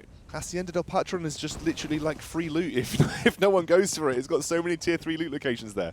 I always call it like the school of Miramar. It just has loads of stuff in a very, very condensed area. Yeah, however, people are probably a bit scared, I guess, yeah, of kind of getting caught in a very early fire zone. That's one of the few. I think that's one of the few areas in Miramar where things can really go crazy very early on. Speaking of crazy early on, one of the players from UWL who won the last map already out of this one. Let's see what Sate can do to the M4 early on. Oh, it's OPS. OPS yeah, again. Exactly. Again, and Ali was actually the first player that we saw go down in the first map. As another player from OPS nearly going down immediately here versus Saint. The issue is, though, they've already lost the player. So what sort of positions can they do here? Cable are going to be far away from Saint, although he just jumps, yeets straight out the window, drops down, gets the drop as well onto Corleone. So he's doing wonders here so far into this one, as more of the players from his squad are going to be coming in to back him up. 2 players currently down from OPS. Not good here for Oldham. I think he's going to pan him. Oh, no. Oh, it's the pan execution. Is he struggling? There we go. You hate to see it, but you love to see it. UWL off to a good start, took an early fight, already a couple of kills to their name. They have lost one of their members, but I would say that Cable and Saint were their best performing members on the last game, and they still have those guys rocking and intact. OPS trying to hold the second floor here, but unfortunately it's one of those situations. Oh, wow. Players being taken down with fists here. HWU going down early, losing 2 players. Still got 16 squads left, though. Just a few players being taken out. 10 so far, so many squads here going to be hemorrhaged early. OPS, the top of that field. Let's have a look at the first circle. It is a western circle. It is a western circle, and it is very likely to be heading towards maybe El Pozo, which would give you a more compound-focused end of Miramar. This is interesting. This is definitely more built-up area of Miramar when it comes to sort of ending circles, because you're very likely to either end on Monte Nuevo, you're very likely to end on somewhere like Ladriela or Power Grid. Yeah, Power Grid. Crater Fields too. There's a big hill actually just underneath Crater Fields, which is very important to hold normally, let alone when it's inside the circle, so that could be a strong point of contention. But yeah, in terms of where the zone's going to be ending, it's going to be located around lots of choke points, lots of roads leading towards the northwestern side, which means many opportunities for teams here to gatekeep those. And you actually mentioned, with Miramar being so ridge-focused and so height-based, this is one of the most variable height locations on Miramar. You have so many mountains, so many ridges. We will really test the team's knowledge of the terrain here, just to see how this ends up. Well, Diddy G It'll be on our screens right now with Senior. We saw ECG towards the latter stages of Game 1. The issue was, though, they didn't really get too many kills, so they fell behind teams like University of Kent, even though they went out much earlier. Yeah, they also had the opportunity to pick up a couple of kills, but they were not particularly good in sort of the decisive moments. They didn't really have the killer instinct when it came to finding those shots, even when they were clear and open. Maybe just a little bit of lack of practice with the control scheme. It can be very hard as a newer player to take those intense shots, because the recoil is there and apparent on PUBG Mobile. It's not like other Battle Royales where there is no recoil on the mobile versions. PUBG have given you the full experience, and that can be a little bit more daunting for newer players, but once you get to grips with it, it's very rewarding when you find those kills. Well, speaking of being rewarded for kills, Atom here, the MAC-10 up close. He knows that a few of the players here from OPS are still in this vicinity. Backs up as well with Saint, taking the pain meds, preparing for war. But they may have actually miscalculated their attack, anticipating the team to be located here on top of the roof. But instead, they may have just trapped themselves in. Yeah, and I think actually OPS have now caught that stairwell, and they're trying to hold that position. Definitely miscalculation from UWL. They didn't quite know where OPS were. They don't currently have to move. They are currently within the circle, and that is okay for them. They will take out Ali, though. Ali goes down. Nice little drop onto the balcony here for Saint. That gives him a flank potential onto the remainder of OPS, who are now just 2. Stuck in that stairwell, I think. And a good, I mean... Yeah, Cable's got such a good position exactly, here to back reconnaissance. up Saint. Reconnaissance as well. He's just trying to keep eyes on where the enemy team is right now. The stairwell is being hovered and threatened by Atom. They are just next to it here, actually. Very smart play here from UWL. You can see the awareness of the map as well to know that you can jump down from the roof onto that ledge and flank the players from Oldham OPS. And they are actually just going to be tucked in together, hugging like penguins here behind the door. But it's going to be expected here as the shots come through the wood. But they don't connect any damage just yet, but going to be inciting fear here to the remaining players from OPS as they do not want to go out first. I don't think they have any high explosive grenades left right now. It looks like they may be trying to go for an exit here as I believe OPS jumping around left, right, and center. They're going to storm in. They take 1. Do they take 2? Little bit flaky on the second kill here. Good defense, and that is big. 2 UWL members going down. He's going to go for the executes on them as well. Saint is down. Atom is down. And it's just 1 member, Cable, left. This could be disaster for UWL. 25 bullets left in the MAC-10, but he's made the wrong decision here. He's anticipated them to go up. Instead, they've stayed in a similar location here towards the right of the door. He knows where they are now. The issue is the 25 bullets, he has to land them perfectly if he does want both of these kills, as he's desperately trying to take revenge here onto his teammates. Goes for the pre-fire of the Uzi. Doesn't spot them, though. And that's what's so detrimental here for UWL so far. Eventually, they should go for the commit, but all he's doing is giving time for Nado to heal up here, and instead goes for the shot with the HE grenade. Gets spotted out, may just try and get out of the window. Fails to jump there, going to be going back for the action. Such low HP still onto Nado. I don't think they actually have the medical kits as well to get his HP back up, and they may be dipping as well. Cable jumps out now, does bounce off the balcony, back to that first floor. He's really committed to this 2 versus 1 fight at this point in time. OPS struggling for meds. You can see that Nado does not have anything to work with. His HP currently sitting at around 10%, so he has got to be so careful. A stray shot to the armor leg will finish him off, put him onto the floor once more. It's Itba, though, who's done the work. ITBA has been a monster, just wiping out UWL. Not only does this pose an issue for UWL as a whole, but Cable now has the positional weight on his shoulders in terms of placing for UWL, but also he's very unlikely to pick up kills 1 versus 4, especially versus some of the better teams like Sterling. This is a rough situation for UWL to find themselves in so early. But now it's anyone's game. And especially if your teams, as you said, like Sterling or Oldham OPS, you're going to be thinking, well, you know, the top dogs are out here. This is our map. This is our game to take this early on. It's paramount before going into the latter weeks of this event to have a strong start, to have that confidence going into each and every Monday. So, as you said before, El Pozo, Crater Fields, Monte Nuovo being the probable points of where we're eventually going to be ending up. But as you said, these are the kind of areas which we want from a viewing point of view. Yeah, it makes it much more exciting. We're now going to check up on ECG, who we've been keeping tabs on. They are just working the north side of the circle here. They're going to have eyes down onto Savage. You can see down there from TA. There's only 2 members left of these guys. I think running with a 2-member squad right here. We did have some tech issues. I'm guessing these guys lost some of their players. So, I mean, you just got to try and place the best you can when you're running with 2. Yeah, uni house Wi-Fi, not always the best sometimes. I know that feels. So, Just going to be waiting here. This is where teams start to posture themselves. And this is where as well, if you're a team like KEKW is playing more of a slower approach, you're loving the fact that a lot of these top players have been taken out in just the first 10 minutes. Yeah, I remember, KEKW made that move from PC to mobile. It looks like they're going to get a crate uncontested here as well. Very few contests on the crates, actually. No one looking to go for those open field slaughterhouses, and KEKW going to get away with it. And this is the map where playing for the drops is very important because of the AWM. You need the sniper. Let's see if it's his lucky day.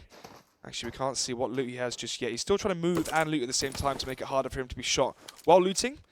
And actually, it was very smart what he did there. He didn't loot. He grabbed, moved, because if someone was there, they would have shot by now. And now he knows he can loot for free. Got the M249 saw very good versus vehicles, which is again very common here on Miramar because of how big the map is. Teams and squads have to rotate inside those vehicles. So we've seen some amazing plays from the World Championships with the saw versus vehicles. Although you'd much rather the AWM. Yeah, absolutely. I mean, the saw's still decent long range. It's not the worst in the world.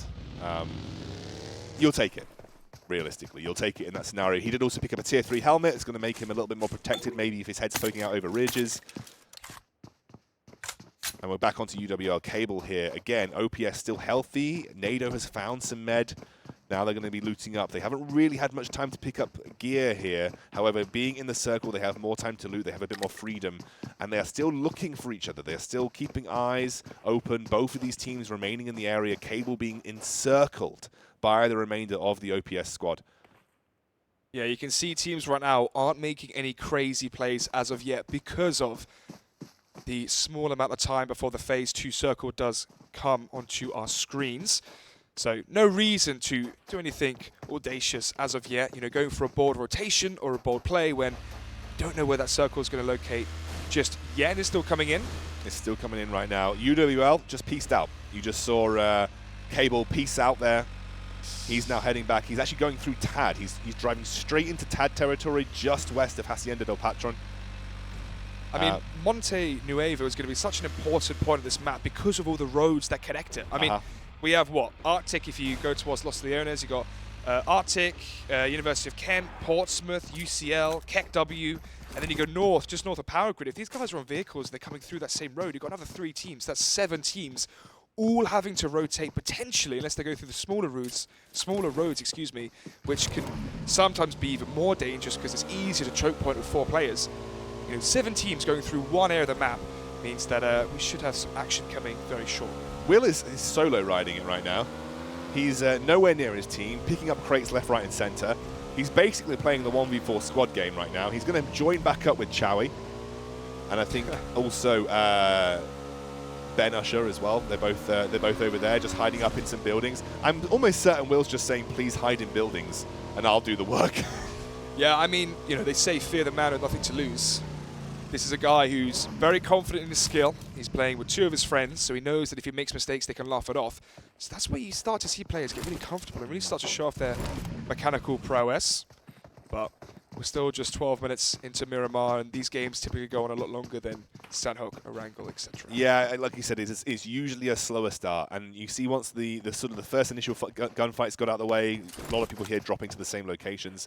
Once those gunfights are done, we are going to have a slower start, and you can see now the height advantage really working right now. You can see for Savage Sun and TA. God, look at the swag he has. I know, dude. It's some insane loot. But they're not going to take shots. One of the things about Miramar, and I think actually PUBG in general, but Miramar especially, do not fire unless you think you can win the fight. Because if you end up just firing randomly, giving away your position, especially when you're so exposed on the top of a mountain like this, there's no way you win. You know, you need to be absolutely certain. Oh, Cable! Cable just gets a kill onto How Ibba. many just killed? I think he just killed 3. Did he just kill the entire OBS squad? Oh my goodness. Yeah, we've lost a squad. It has to be them. They were the ones that were closest. Hacienda del Patron, obviously you can see on your screen they are just west of that. That was a squad wipe from Cable. He got his revenge. Yeah, 3 he picks kills. up some kills. I mean, now he's playing purely for placement. He's by himself as well. If he plays this circle smart, UWL could get a good placing once more. So there's a very famous player in the East called Mortal, and one of the things that would happen with Soul is typically he would be the last player alive very early on into the matches, and he would play this survival of the fittest style where he would just hide, camp, take very smart and calculated duels. As you mentioned before, there's no reason to shoot unless you can win the duel. And when you're on your own as well, you have to add additional factors into that. You know, how many can you see? Is it still a full squad, etc. But some players are really good on that lone wolf style at just traversing the map very softly, very quietly, and getting those quiet placement points at the end. Yeah, and I think that's what we're going to be seeing here from Cable. It's basically going to be the playstyle. You can see this is going to be an immediate firefight here. BRG, or BR rather, just being caught out in a small engage. I think they've lost 2 members. They've got 1 guy left alive, but I do really feel like they're going to be struggling. This is just Savage, Sun, and TA. This is a 2 versus 4 squad wipe. They've absolutely monstered them, Alex. Yeah, it'd be interesting to see if they have their full squad in later weeks as well. I'm not sure if all 4 of the players connected in the last one. I think they did. Yes, of course, it was 63 players, so they did. So, Savage, again, you know, when you've only got 2 players instead of 4, you can have that game where you're like, oh, you know, let's just enjoy it. And that's where teams get really scary. As he spots on a player in his peripheral vision. Easy spray down there, the back 10. And that should be them eliminated. Yeah, BR go out in 15. BR are out, and that's a complete squad wipe, mostly by Savage here, but a brilliant hipfire spray there from the MAC-10 Uzi. Just picking that up right at the end. That was nice. And that actually, in a situation where you're not expected to do that well, you can see Monte Nuevo, that is going to be the focus point of these circles as we're moving in now. And KEKW are in the best position. They've had that spot, they've had those compounds for the entire game. And the MAC-10 is such a difficult weapon for newer players to deal with because of the fact of you can run a gun, you can jump a gun, and if you're not used to using your fingers to aim, to make those quick twitch movements, it's very hard to follow and trace that player moving while shooting, whereas if he stands idle with an M4 spraying, it's easy to land those headshots. You mentioned the roads, Alex. I want to take a look at that cluster of people that we have coming from the southeast entrance to Monte Nuevo, coming up from Los Leones. There are so many people all across that road. You can see Will has actually picked up one of the HWU members there. He's gone down very early on. Will may be looking for a high explosive grenade, even going to time the explosion, so he just gets that immediately on entrance. Should get it. Oh, misses there, not quite. Maybe a different room. Either way, though, it's going to be instilling fear here onto Woodcheck. So he's not down, sorry, you're right, he's not down. I thought he might have gone down there, but he hasn't. He's still alive on that second story. So that's about 80% HP. Going to be throwing out an HE underhand. That could do some damage as well, as Will is coming in. Oh, and it's actually going to be taking him down. He needs to get out and gets revived by his team immediately. There's no way that this team can win without him. But now Woodchuck has an opportunity. He knows that 1 player's reviving, 1 player's down. It's a 1 versus 1 right now. Look at the HP as well onto Ben. That grenade did so much shrapnel damage. He's down to 20% as well. And here it comes. Woodcheck jumps out. Let's see if he can spot them all. Clustered up here to the right. Spots them in his peripheral vision. He's just going to back off. Runs past him. He does not want to take that fight. I mean, I think that could have been an easy free clean. He's actually going to take the vehicle and just get out of here. Not even confident to take that fight. No way that he wants to try and sit around for the 1v3. That felt like shooting fish in a barrel if I was Woodcheck. Well, there you go. I think he must have saw them. He's the last member of his team. So maybe in his mind, he thought, okay, I could go for the 1v3, but if I lose, my team is out. That is it. We're done. So he's playing for placements. Yeah, lots of meds and painkillers going to be used here as well by University of Kent, which is going to be detrimental going forward. And we are actually going to be having the circle ending more centered towards Monte Nuevo. Ooh, and you can see lots of ridgeline in there. It's currently where UWL Cable is, the sole player here from the best team we've seen so far. TAD, another team as well, expected to do damage in this University League. So it'll be exciting to see if Cable can do some damage versus them. Well, he is actually moving up towards Power Grid right now, and that is where TAD are holding up. This is a spicy circle. I actually really love the circle that we've got here. There is plenty of height discrepancy, loads of ridge work, a little bit of compound. This is a nice balanced final Miramar, or not quite final, but a nice balanced ending Miramar circle. You know, we've got a couple of circles left to go, but this is a good place to see some action. I think we're going to start to see things open up right now. Like I said, Cable working his way towards Power Grid. That is where TAD are held up, and he has to be so careful because if he steps out into the firing line, he's going to have to be super sure that he's got some kind of cover to work with. Oh, this guy's name from TAD was Popcorn Chicken earlier, and now it's just Popcorn. He's just gone for the change. Gone for it. Winner, chicken dinner. So, TAD here, looting, unaware that Cable is just across the ridgeline from them, but they're in a fairly decent position here. Obviously, there's still 1 minute, 15 seconds left before we eventually have the blue zone come in. Then you go into phase 4. But as I said, though, University of Kent up against it versus Portsmouth. Let's see who comes out on top as Will with the ghillie suit as well. And the Scar sprays down one, trying to go for more as well, as they're all going to be out in the open. It's just 2 players now remaining from Portsmouth, as Howie as well chimes in here with the favourite from his team. Oh, brilliant angle play as well here coming out from Will, isolating them through the windows as Waif goes down. Brilliant headshot there of the M24 coming out from Howie. He seems to be one of the players here delivering damage for the University of Kent. But Will has to try and heal up here, but he's stuck quarantined between 2 of the players. Howie has to come in clutch here, but he's in the open. He's going to be sprayed down. Will in the open. Can't quite connect the shots. Low HP here for Al, as it's going to be finished off eventually. And now, 1 versus 1 to claim this position, to claim the squad. Who's going to wipe who out? And oh, Will has done it again. 3 kills, 1 from Howie. That's a squad wipe. I mean, we talked about it. We talked about the ability for Will to do this. He found most of the damage by himself. Obviously, Howie got an M24 headshot on a downed person, but realistically, we talked about the kills that you could find in a 1 versus 4 squad wipe situation. Will showed his prowess, diving in, out of cover, trying to make sure he constantly had that suppressing fire on the members of Portsmouth. And I will be fair, from what I saw from Portsmouth, from Erangel, I was pretty certain that they weren't particularly insane at the game. But that's brilliant for University of Kent. More kills for them, and now they're going to be playing again a sneaky placement game. Glad you mentioned it was the M24 headshot on the down player, because in my head I was like, wow, that must have been amazing.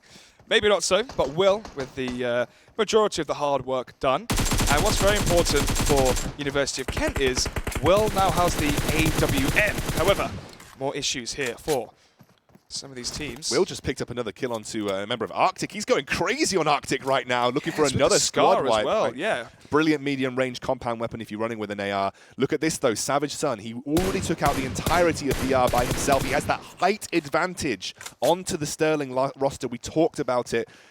I think that actually Arctic got a return kill with is it a car there? A car kill onto Will? Yeah, headshot down. I don't think he's killed as of yet. He needs to get a revive from Howie, because obviously that is the best performing member.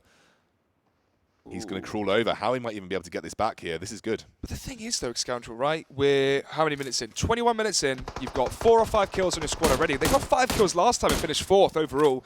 Let's see if they can have a similar performance, as that would be quite a narrative, wouldn't it? 3-man squad. 1 guy he wants to play, got his 2 mates to download the game, and if they finish top 5 at the end of the day, that's very impressive. TA looking for a big flank play onto the University of Stirling right now. He's using one of his members, Savage Sun, just to try and hold their vision line up towards that mountain. Oh, wow.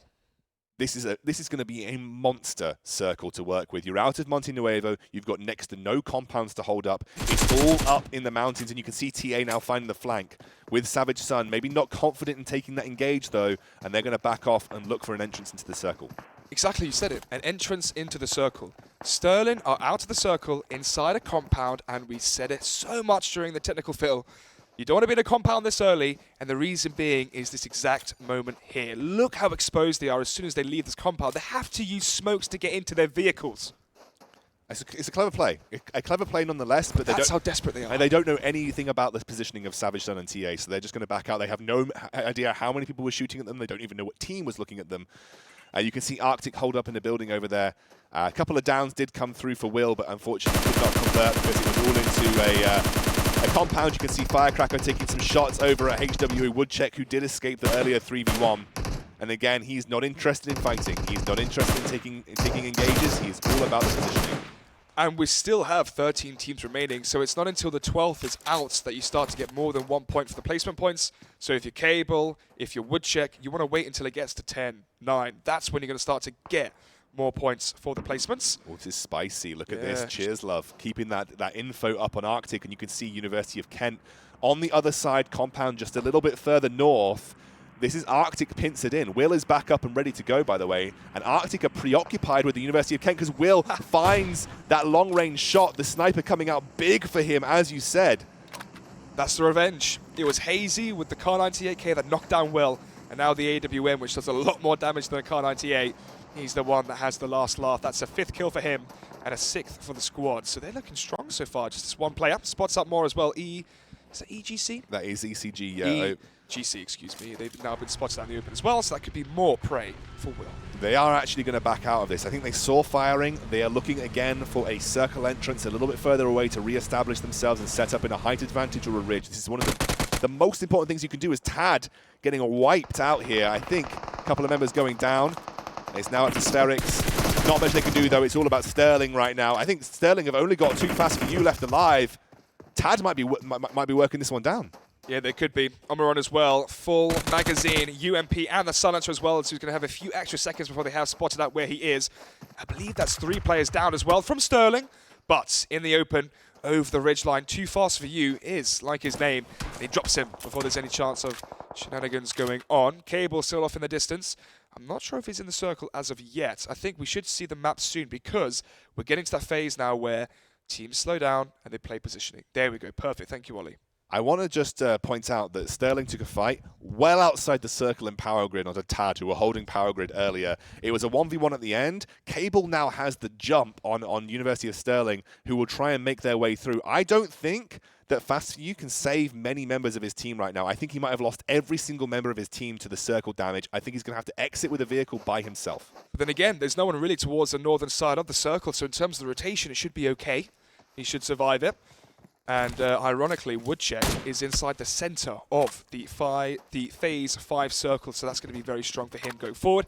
And a strong chance, actually, from Woodcheck, the last player alive from the very beginning, to actually maybe finish it 8th, 7th, and get an additional 5 to 8 points for his team, which is important.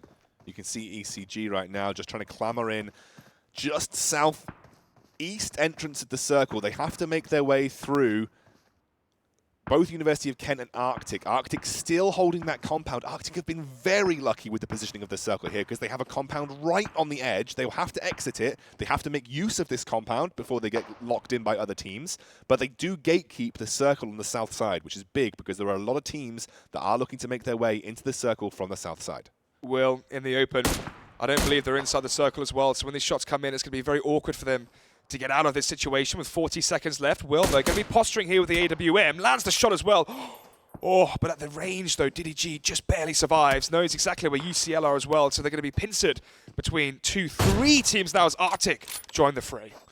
This is rough for Will. He is literally stuck in the middle of nowhere, but this AWM shot's absolutely working. Oh my God. He is a monster right now. And again, the push in from Keck W also proving to be too much, but Will is picking up scalps left, right, and center for the University of Kent. Didn't get the kill, though. It was stolen. Rahu stole the kill off the down player, so even though Will is doing the damage, he's just trying to get a safety out of this compound. So it's still working, even though the ideal situation is getting those kills converted. However, for them, it's about staying alive and clearing a path to rotate through. Keck W, who dropped into Monte Nuevo, have had an excellent game. They're going to knock out one of the members of Snake. I think that's the entire Snake roster down here. So Southampton Snakes will exit at 8th. And Keck W, who have, again, like we said, managed to just push purely through Monte Nuevo. They've had a very easy circle game to play. They will gatekeep the southwest entrance as Will ditches Towie. He ditches him on a motorbike and heads right into the center. Maybe Will looking to take a similar position to Woodcheck, but this is what you talked about, Alex. This is Miramar in a nutshell. No buildings, purely working with the natural landscape as Stent goes down. This is UCL, who we haven't seen much of this game. They are going to crush ECG as they make their way to the circle. Yeah, they have the best compound as well, just on the edge of the circle, so they still have 1 minute and 20 seconds before they have to rotate. Just picking off teams as they do try and rotate inside the center of the circle. Woodcheck inside the bush. He was last alive at 15 teams remaining. There are now 6 remaining, so he's guaranteed for 8 points, at least guaranteed for his team here. Keck W going to be caught between Woodcheck and Will, which is quite good because for these 2 remaining players, they're not going to get too aggressive. They're not going to get too audacious. So Will for Keck W, they down 2. could survive. Will down 2 by himself. Oh my God, he's on 7 kills. He's got 1 more kill and another down. Exactly. There's 1 member of Keck W remaining right now. He's not quite in the circle. Will is gatekeeping southwest right now. Woodcheck is gatekeeping southeast. You've got the push of Savage Sun and TA to the north circle, the 2-man squad that's been wiping left, right, and center. They've been doing a great job here. And then you have UCL pushing in. Haven't seen anything from UWL. What's happened to UWL? Yeah, Cable, I think he's been downed in the background of all the action we've been seeing. More action though coming as well as Keck W lose players. Keck W out, I believe. UCL as well. They had such a strong position, but now having to rotate out of that compound into the phase 6 circle, they are struggling. Down to 4 teams and maybe 3 soon, as Savage and TA are still working magic here as their 2-man duo. absolutely. We've just lost so many members. I think HWU Woodcheck took a couple of kills before he was eventually taken out by UCL. It is now TA and Savage versus UCL. Will on the flank being pushed in by Johnny and friends. Johnny and friends. They dropped in very early on. We saw nothing of them. I think they've been in 0 fights, and Will is now being flanked between Johnny and friends and UCL. He's going to pop a couple of smokes just to give himself some space. And while that's great, having no kills is detrimental to your placement points. It's not all about where you place, or your aggregate points, excuse me, because it's not all about the placement points.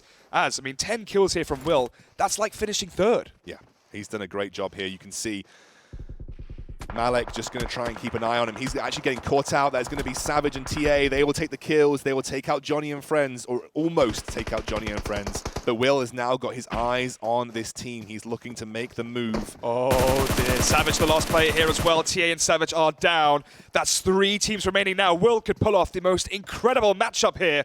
12 kills so far. There's 1 player remaining from one of the other squads. That's UCL Nano. So now the 1 versus 1 between him and Will. He just annihilates him instantly. 13 kills, a 1 versus 2. Joining the boys, they haven't got warmed up yet. They haven't seen action yet. And this is the one person you do not want to be in a 1 versus 2 clutch versus. No, Will has absolutely crushed teams left, right, and center by himself. We talked about the individual prowess. It's not even a 2 versus 1. And he's near the circle. Yeah, he's got the circle. He's got 1 member of Johnny down. Coxie is currently down, not being rezzed rather, by Malek. And Malek really does not have the positional advantage. He doesn't have the height. He doesn't have the circle. This is all but Will's game. And Malek is ditching Coxie. He's going for a desperate run into the circle. And Will knows exactly where he is. This is a simple matter. Misses him very clearly, as Malek is trying to push his way in, but this is such a big ask of Malek. Oh, he spots him. That's it. He's down. Oh my God, 15 kills at the end there. Oh, 14, excuse me. It was Howie as well. I got 1 in there with the M24, as you said, the headshot. Wow, 15 kills for that squad and the first placement. He's going to be chuffed that he got his lads to play. I'm absolutely just download the game and let me do my job, and that's exactly what happened there. Wow. That was really, really, really I guess impressive from Will in general, because they didn't have an easy time. They were locked into at least 5 fights that I can think of which Crazy. Will clutched out pretty much all of them. This guy, he is the PMCO player. We did talk about it at the start of the broadcast. If there is any tournament where individual skill can potentially shine through, it's at a tournament where you have a very mixed ability. Precisely. And Will has crushed it so far, both in Erangel and on Miramar. And what a clutch win. Because then they are almost certainly at the top of the standings now. I don't think there's anyone that's contesting them. I can't believe how wrong I was in the... okay, then again, you know what it's like being caster. Sometimes tech feels you do go off on tangents. And I said, Will playing with 2 other players on a map like Miramar, you need that inventory on that 4th play. You need the utility, the smokes, etc. When you go into the ridge lines, there isn't that compound, that cover. You need the extra player to scout information, etc. But Will individually was just so much better than everyone else. Don't sell yourself short, because what you did say... UWL all went out early, so they're like the kind of players that can kind of counter that. Agree, but what you did say is sniper skill is so important on Miramar. Yeah, it's true. He had the best sniper in the game, and he was taking the long-range fights, he was getting the downs, and then he had the mixed medium-range ability of, I think it was the Scar that he was running exactly. with. So he had the ability to take mixed-range fights. He had really good reads on the positional terrain of Miramar, especially when it came down to those final circles. We talked about how height is so important in Miramar. He had the height advantage. He played those ridges perfectly. He didn't get involved in fights that he couldn't win. We saw such a wide range of skill expression from Will in that game, because he not only took the compound fights against Portsmouth and crushed it, he took the long-range fights and crushed it. And actually give props to Howie, because Howie was there when he needed him. Howie was there. Howie rezzed him when Will got down very early on. That's his job. The whole team has come together for a win. It reminds me of like an old LDLC. Obviously, you know Counter-Strike fairly well. You know Kenny S, right? Back in the day where RPK or Maniac would literally buy pistols so they could drop Kenny S and AWP, right? Howie was Maniac in that situation. Howie was RPK, just like, oh, you dead, mate? Okay, let me raise you up. Will, mate, I just picked up a scar for you. Here's your scar. I got an extended mag. Here's that for you. This is for you. That's for you. But it worked. It does. And it worked. But the most impressive part for me of that whole thing was Will was stuck between 3 squads. He had, basically they were stuck inside a compound, and the circle was over here. He had 1 squad next to a tree line, and he had Arctic, and I think it was like UCL or EGC or something, both connected here. and he whips out the orb and just, you saw it there, he just sniped out 3 of them, and that was enough of a diversion to get on the motorbike, and he just zoomed off into the center of the circle, and then we saw what happened. Exactly, it was beautiful. Really, really good play from Will, and we are now moving into our 3rd map of the night. It will be Sandhawk. Massive shift in play style. Very much looking forward to it. We're going to have a quick break, but when we're back, jumping into our 3rd.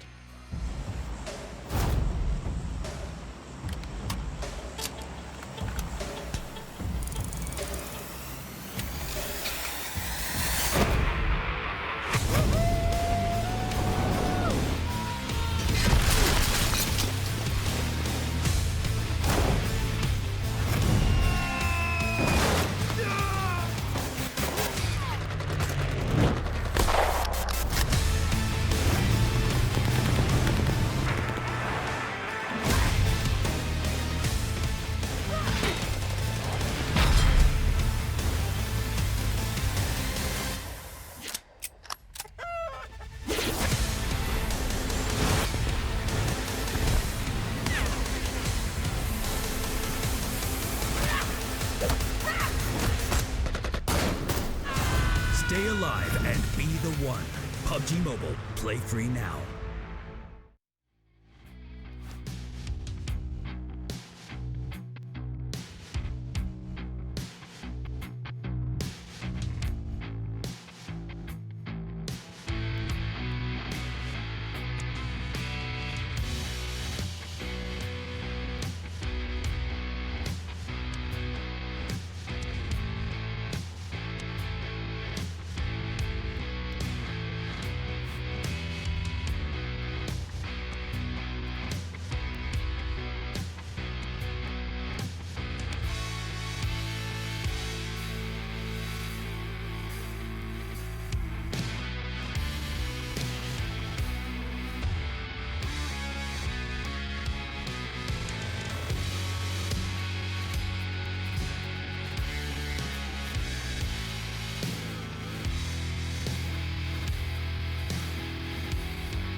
Download and play now.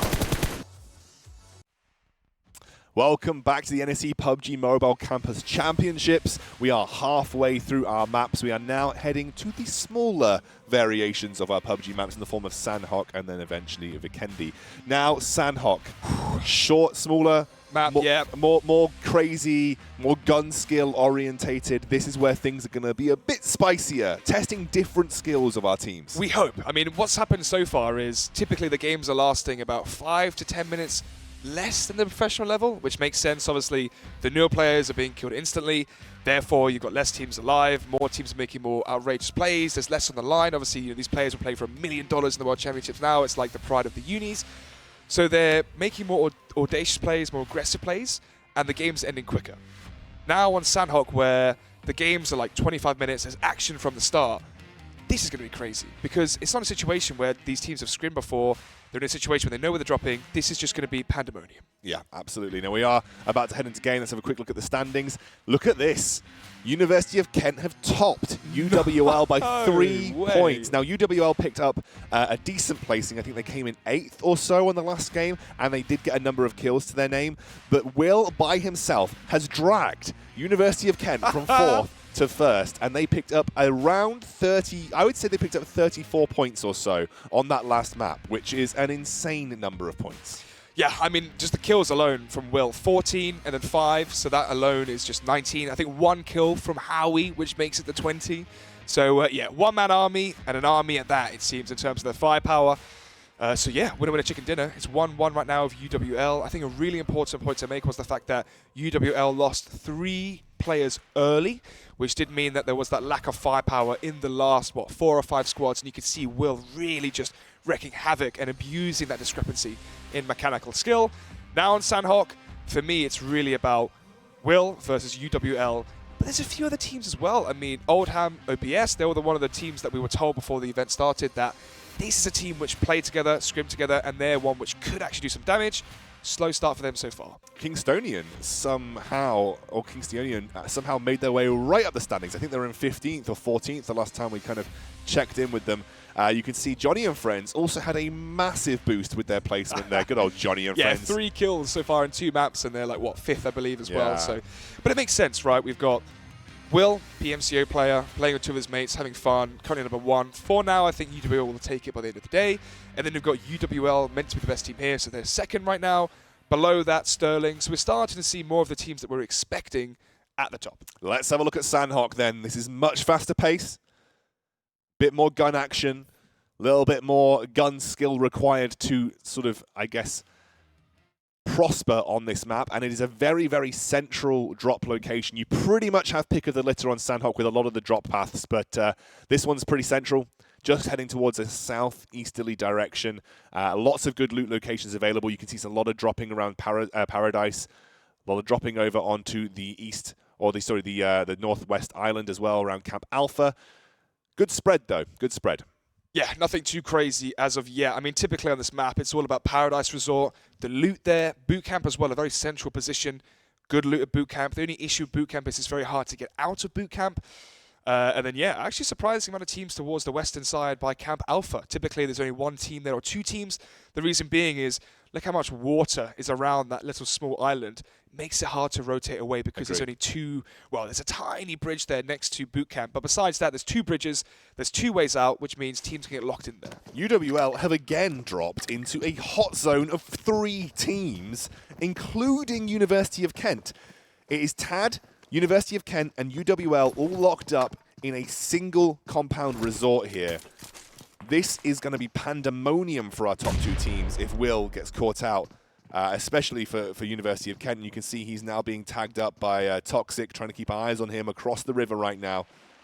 Will not taking any risks at this point. Only has the shotgun and a Mac-10, so can't really go for those longer range duels so far with the weaponry that he currently has in his inventory.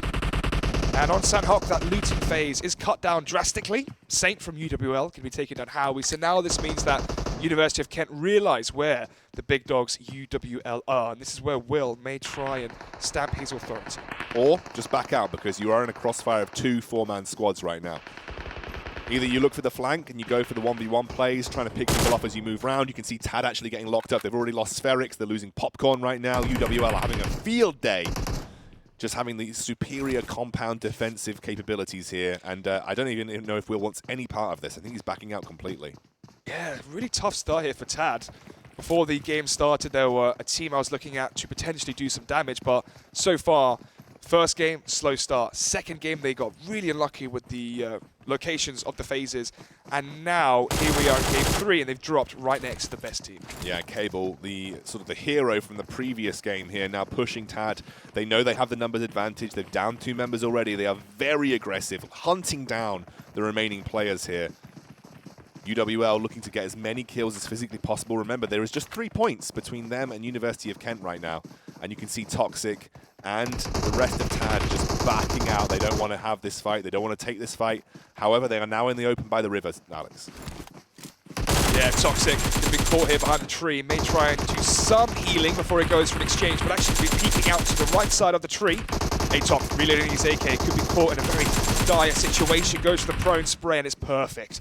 Toxic is down, and look how far away his remaining teammate is. He's going to be slaughtered by Atom, leaving just 1 player here remaining from Tad. Toxic, Popcorn, Spherix all down. And Omeron going to be waving the white flag as he retreats away. Yeah, they're trying to chase him down, but he has holstered his weapon and has bolted it out of that engage, looking to just try and salvage what he can, maybe in terms of placement, loot another location, but UWL have already struck in a really good spot, and you can see Usher and also Will have backed out of that fight completely too. So University of Kent have said that is not something that they want. Let's have a look at this circle then. It is around Paradise. No one in Paradise Resort, by the way. No one dropped there, so a whole bunch of loot waiting to be taken, and most teams having to move in from the southwest and northwest islands. Yes, this is a very interesting first circle. And as you said before, majority of teams towards the western, southern side of the map. So they're going to have to be rotating in through Camp Charlie, Painan. Luckily, though, no teams gatekeeping it as of yet. Portsmouth, though, see Sterling. Sterling currently 3rd on the leaderboards. Looking strong so far, and you can see why with skill like that. The M24 headshot from Hazard. Yeah, and Sterling have classically been very aggressive in the way they play as well. Not afraid to take fights. Hazard especially has been a standout performer when it comes to making these aggressive rotations, finding the flank positions. He's doing it again right now, trying to get eyes on Portsmouth. No one behind the car, mate. They are actually held up a little bit further into that compound. However, you do have the flank position, as you can see, and Hazard unafraid to go out into the open here and look for these kills. They may all line up as well. He's got the 30 bullets on the AUG. Shoots, though, may give away his positioning for now, as it's 3 players all clustered up here. More players from Sterling going to be joining into the action, going to be trying their hardest to get a quarantine around the remaining players here from Portsmouth. They've got great short to medium range weapons as well, Alex. They've got the AUG, they've got the M4, look like they also had an AK to work with, so plenty of firepower, and Portsmouth get lit up, torn apart. And they finally get that flank play.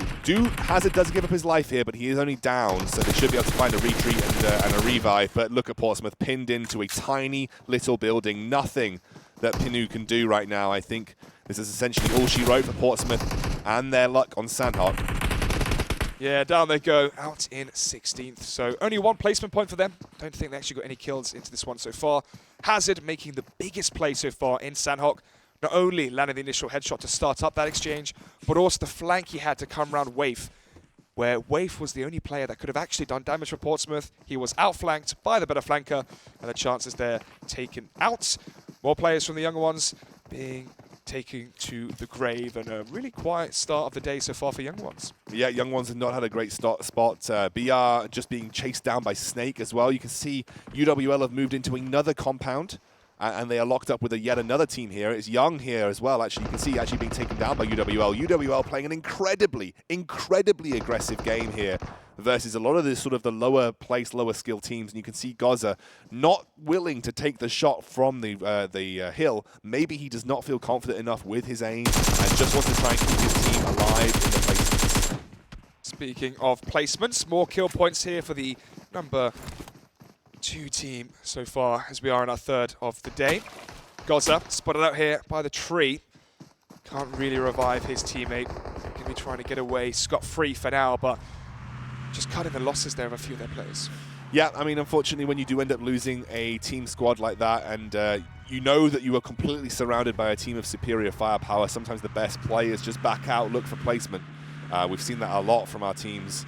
But Sandhawk is one of those games where it rewards aggressive playmaking, aggressive gun skill, and that is what we've seen from UWL so far. 2 teams they have worked out themselves, 2 teams they have been aggressive upon. They've looked for the shorter range compound engages, exactly like you said Sandhawk would be. UWL are playing it to a T right now, and they are picking up a lot of kill points before placements even become relevant. Again, we enter that phase of the map where the first blue zone comes in, teams are now sorting out their rotations. So let's take a look at what some of those could be. Lots of action potentially towards the Quarry bootcamp area of the map as they're going to be rotating from Camp Charlie to the north. Still no teams towards Paradise Resort or bootcamp. 2 spots on the map which you'd almost see as, paramount for Sandhawk. Yeah, I think so. And you can see a couple of interesting points. HW, they have the shoreline safety. They are all the way over on the east by Camp Bravo, really just following up on the footsteps of BR and Snake. I want to point out, right in the middle of the map, you have a very close affair right now between Oldham Ops and University of Kent. They are quite close to each other. That could end up in a firefight. You can see Arctic gatekeeping UWL, trying to make their way across to Painan, as well as University of Stirling looking for a flank position on UWL with those vehicles. So UWL have definitely got a fight on their hands if they want to work their way into the circle past 2 pretty solid teams in the form of Stirling and Arctic. Yeah, Arctic is a team we see start strong and then fall apart in the mid to latter stages of the maps. Maybe this could be the first one where they actually do make a strong impact onto the standings. UWL so far with 7 team kills. So right now they're going to be above University of Kent, and Will is going to be realizing that and maybe forcing pressure from him. UCL, a team that's actually now, I believe, 3rd or 4th in the standings, I believe, UCL. They had a pretty good Miramar. They are now trying to put pressure onto Johnny and friends, who are locked underneath a bridge at this point in time, so they do not have a good advantage to move up from the bridge. UCL trying to cover all of their angles, but actually unwilling to commit to the fight, it looks like. They are too out in the open. There's not many good locations to hide. If they get caught from up the hill, which, you can see it's very close to one member from Squad 10, they have to be very careful. Ooh, CL from UWL. So far in these first 2 maps, he was the first player to go down from this team, typically very early as well. Doesn't want to be that same burden on his teammates 3rd time around. Sterling going to be entering the fray here into the action, going down versus UWL and currently Young Ones. Yeah, I said there was that flank position available to them. Oh, he tries to go for a bit of a damage with the M4. Doesn't find a shot, but has got the angle on Saint, who may peek once more, but he's actually going to find a rotation. Shots do come through. Just a warning shot, I feel, onto Saint. Young Goz randomly stuck in the mix as well. You can see him right over there. He's a little bit further outside on the compound right now. UWL are trying to hunt him down, but they are all clumped up in the middle. They are flanked right now by the University of Stirling. Ooh, Tom has 1 player on his team to the left of him, but besides that, 2 of the players from UWL trying to cross onto the next portion of the compounds, but to their favor, there's currently only 2 players here from Stirling. So, Wang and Hazard versus Saint. Ooh, Goza going to be taken down here eventually. One of the players from Arctic, yeah, I believe that his Young Ones now out in 15th. So just 2 or 3 more spots left for that 1 placement point, and then we start getting into the bigger rewards. So there is some crazy action on both the... We need to keep up with it, because actually immediately Seal takes out 2 on a flank on the University of Stirling, and immediately UWL are going in for the kill. They do not have much time to work with as the circle has already moved through.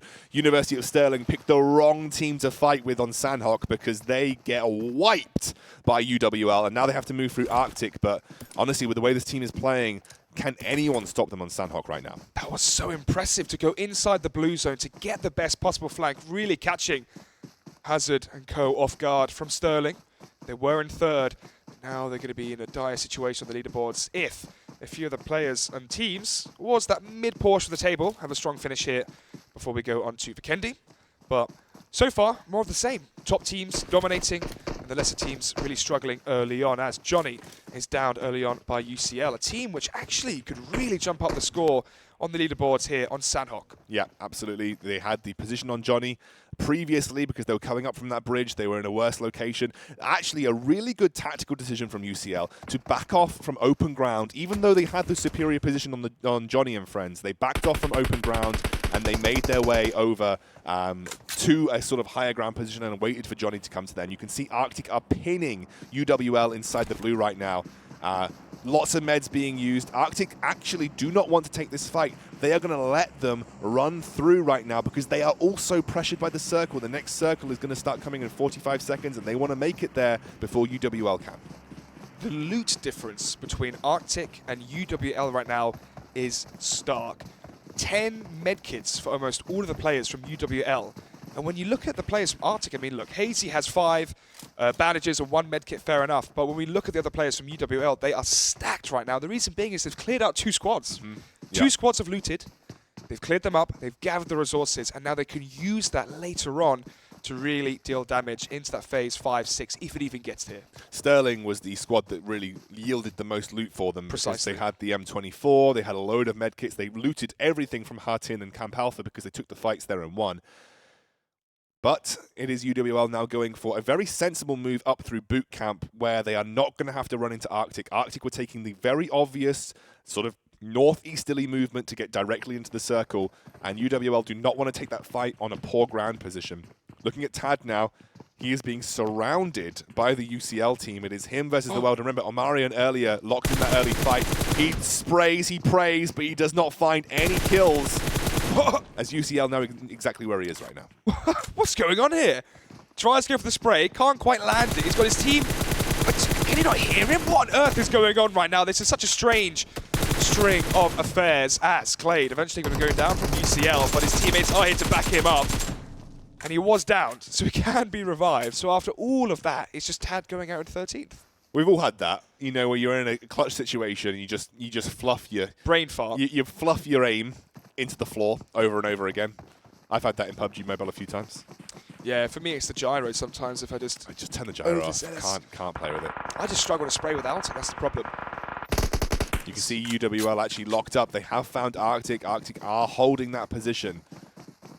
But they are split. This is the ideal scenario for UWL because if they can pick off a couple of Arctic members trying to move up through the circle like they are right now out in the open, Atom gets locked up by a hot shot coming out from Arctic, and he'll have to back off to the rock.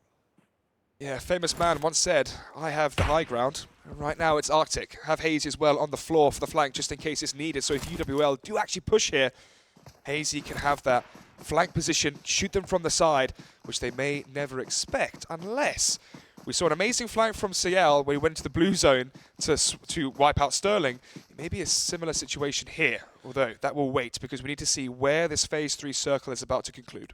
Yep, we have... Oh no, it is CL looking for a shot onto Hazy. I don't think he got the down, but he was looking for it, and now Hazy is locked up. Actually, a really good coordinated push coming out from UWL right now. Yeah, they're doing the Horn Meninsa right now as CL goes down. Brilliant shot there coming out from Hazy. Cable, though, going to be doing one back against Arctic, and now they know exactly where Hazy is. He's down to about 80% HP. Kar98k going to be coming out. He knows where 2 more of the players are. Oh, sees the head as well. But he takes a return shot. To the head as well. Cable is downed. UWL, this is a very difficult situation for them because Arctic have the cover and it's going to be UWL pushing in front of them in the open playing field. But let's see, the M4 spray coming through doesn't really bear much fruit. But Saint gets 2 downs here. He's found another flank. The kings of flank are UWL, and he's going to try and go for the kill. Just behind this rock, the entire Arctic squad locked up, and Saint does the work. He does the dirty. He's just got to get the last one. And I think it's Hazy now by himself, having to revive and look after the entire Arctic squad, but UWL in a much better position. Are they, though? Saint's the last player here. Oh, the CL as well. CL has a flank position over there as well. Let's see, then Saint going to be going for the guaranteed kill points here. That's going to put them up to 15 team kills already, and there's still 36 players remaining, 35 now, excuse me. So, looking very strong for them in terms of the aggregate points from the placing potentially and the kills, which are now guaranteed. Hazy stuck in a haze here. He's going to try and weigh up his options. He's got a player behind him who's down, who eventually will bleed out. Saint just going to be allowing his teammate to die. That's a kill going to Arctic. Hazy himself, which now means he knows CL was down. You're right. Is, yeah, sorry. It's just Saint versus Hazy, and his Saint's just going to say, screw it. Yeah, you're in the zone. I'm not. You have to run towards me, and I'm going to have the high ground. Good play from Saint. However, it's a long distance to cover right now, and he's looking back to try and find that shot onto Hazy, who's now going to make a move towards the south side will meet up with Malak Kudaria, but I think he'll be happy to take his chances, although Saint is aggressively pushing onto Hazy right now. But if you're Saint right now, you're really going to be expecting lots of teams rotating from Paradise Resort into the circle, so you're going to be scared about rotating north. Instead, though, to our surprise, and theirs as well, a big lack of presence from teams in the area of the map. Although, HWU finding 2 kills there in the foreground of all the action that's been going on between UWL and, of course, Arctic. Actually, looking over there at Savage, Sun, and TA, that is the squad that absolutely crushed it on Miramar for the most part as a 2-man roaming squad. They've actually got 4 members back in. They have just lost one to HWU. HWU with the team that jumped over to the east, and they've been there the entire game. They have not had to move. They've had the backing of the shoreline to help protect them, and they've been happy to hold up in those compounds. Low kill game, but they are playing primarily for those placements as Oldham Ops moving through. Easy work for the MAC-10. Up close, jumping around the corners. Easy spray. Look how fast he can finish off Crumpet. Munches him down in the toaster. Senior now going to be one of the remaining players here for ECG. Easy revive there for him, as the rest of the players have to move out of the blue zone and try and deal with this issue right now, which is OPS. ECG, though, they're playing aggressive. We haven't seen them play this aggressive before. And they are moving up to look for the kills. Immediately jumps into ADS, looking to get Itma down. That is the AUG doing what it does best. It is a monster gun when you have it up close and personal, but he will pay for it. Corleone is the only one left alive. 2 versus 3, I think, coming out from ECG. Yeah, depending on the revive here from Stents. Actually, no, it's going to be Itma and Stents cuddling him behind the tree. Coronel's going to be putting that one to bed. Ali as well gets one back onto Benje. So, with the advantage here of the ridge, but lack of advantage in terms of cover, does he go for the risk here of the revive? Seems like he shall. Obviously, go for the revive, get your teammate up, and that gives you such a stronger position in the later game if you do survive with more players later on. Senior goes down, and actually going to be Nado taking the kill. Now DDG looking for the revive here, but it's such a risky revive out by a single tree. So many flank opportunities. I think ECG are going to be kissing their team goodbye, maybe going out in 9th. Yeah, the problem is the blue zone forcing them to rotate out of their compound into the open. OPS had a much better fortitude of rocks and terrain to use, and the high grounds they could shoot down upon them. Made it much easier for them. Ali as well up on his toes. I think, as you said, maybe 1 player remaining here from EGC, but he may just wait and try to revive Senior and then go from there. It's the circle now is really chunking, though. You don't have much time to work with. And I think Oldham Ops has said, okay, fine, we'll leave you there.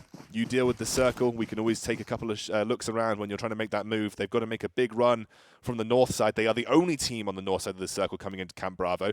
UCL, who we've seen just a little bit of, is moving in through the south. Keck W, who we've not seen anything of this entire game. They are right in the center, locked up near University of Kent. Will is still alive and kicking. He is. The production's favourite. See if he can have another show-stopping game here. And it's going to be close quarters CQB. Camp Bravo is, you can feel their breath on your shoulder when you're neck and neck against each other. Keck W having a slow start as well today. Let's see if they can do something here once it does go close quarters. But Will, the man of the hour it seems, spots out a few of the players from Keck W rotating but unable to connect the shots. So they will live another day. I love what Will's doing here. He's not looking to take those elongated fights. He knows that everyone is moving in onto Camp Bravo right now. You stay outside of Camp Bravo, you are a sitting duck for teams moving into the circle. And Oldham Ops have found Keck W sleeping. Will did the work for them, downing a couple of members, and Oldham Ops are coming in for the cleanup. It'll be easy as you like, as there is no cover for Keck W apart from those smoke grenades right now. Ooh, shots coming from the east, actually. Cheers, love. He's got himself a nice vantage point here, but he may be too far. Sometimes the flank can be too dejected, and I think it is. Firecracker able to get inside the compound of Camp Bravo, but look at how far away Cheers Love is. Cheers Love has allowed time for his comrades to get inside Camp Bravo, though. He's provided that suppressing fire. Yes, he may pay for it with his life, but he has allowed his team to get into the critical area of this circle. He is very happy with that scenario in terms of placement. Savage Sun, he's cleaning up UCL by himself. HWU on the other flank, and I think UCL may be saying goodbye to their chances in this game as they seem to be pincered by 2 teams right now. TA knows where they are now. HUW, as you said, they've had a very quiet game so far. 3 team kills. Not quite the 17, I think it is now, that UWL may have. Speaking of Saint, he's just over the ridge from HWU. Yeah, it's 17. 17 team kills and 17 players alive still. And what's really impressive here from Saint is he was the last player when there were 11 teams remaining. So he's got his team, an additional 5 placement points, 6 placement points, if that, plus additional kills as well. So it's going to be a 25, maybe even 30-point game here if he can get a stronger finish. Good stuff from Saint. Strafing as he moves up that hill to make it harder for him to be hit, then dives onto the floor as he reaches the ridge to make sure that he reduces the angles that HWU have. And now he's holding that angle, 1 versus 4. Oh my, this is going to be impressive. Let's see what he can do. M4 out, only 40 bullets though. That's not quite enough here to take down 4 of the players. He needs to land a kill early, although HWU may actually just allow him to survive for now. There's lots of open ground towards the west side of the circle, just outside of Camp Bravo, where you can hide behind a rock and try to survive and weather the storm and allow these teams inside Camp Bravo just to kill each other. And that way you get more placement points, as OPS trying their hardest to finish off the remaining player here of the squad from Savage and TA. It seems very likely that he will go down. Yes, he will. That's it. 5 teams remain. Good move from Ops to get in.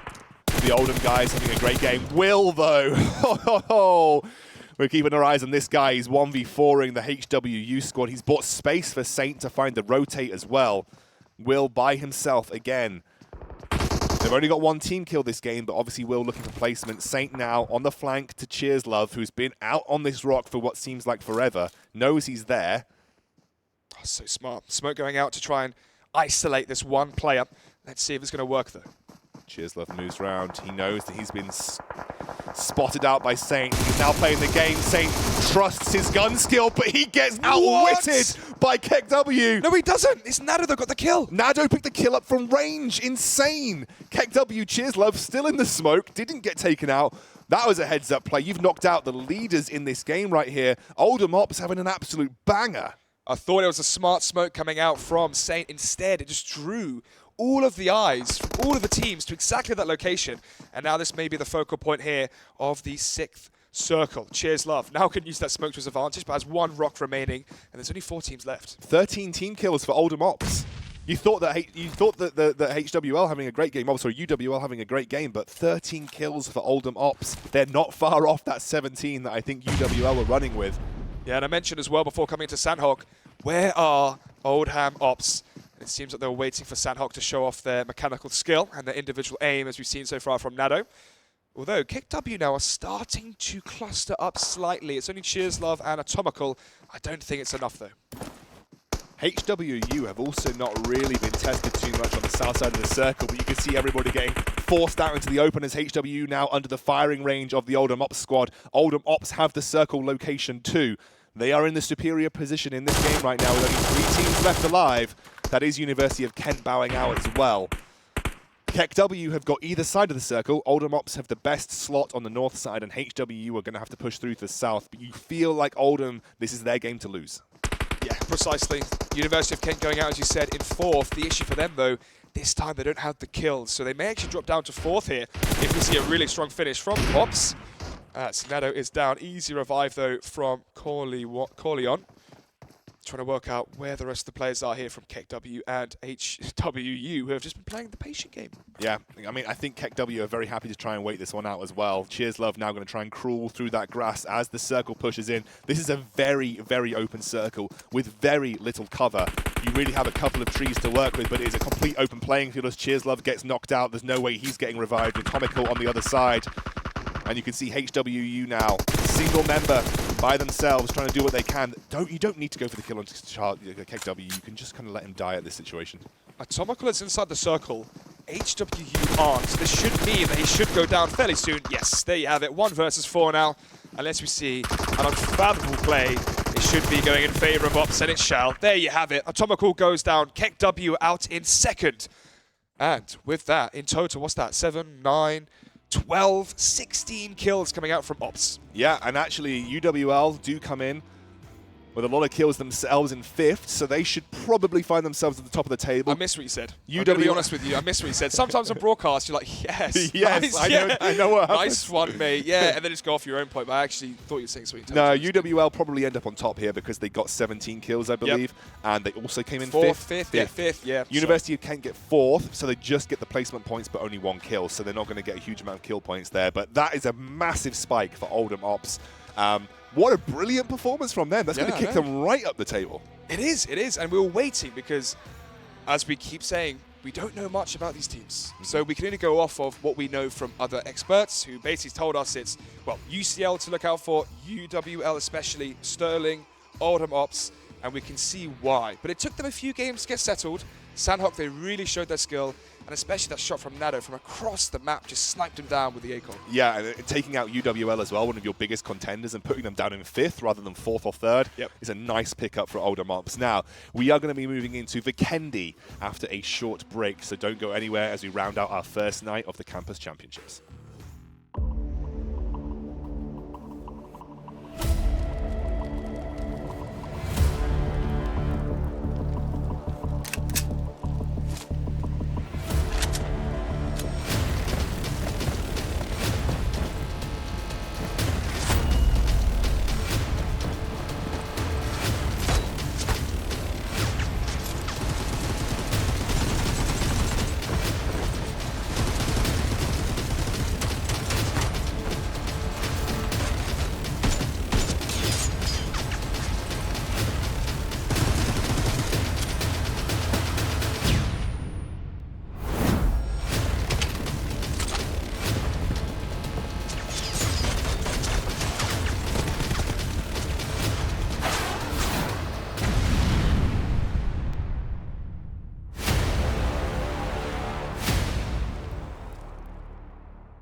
Welcome back, ladies and gentlemen, to the NSE PUBG Mobile Campus Championships. We are about to head on to our final map of the night, and it is Vikendi. We have seen a wide spread of tactical play in this game. There's been some impressive solo stuff. There's been some really impressive team stuff.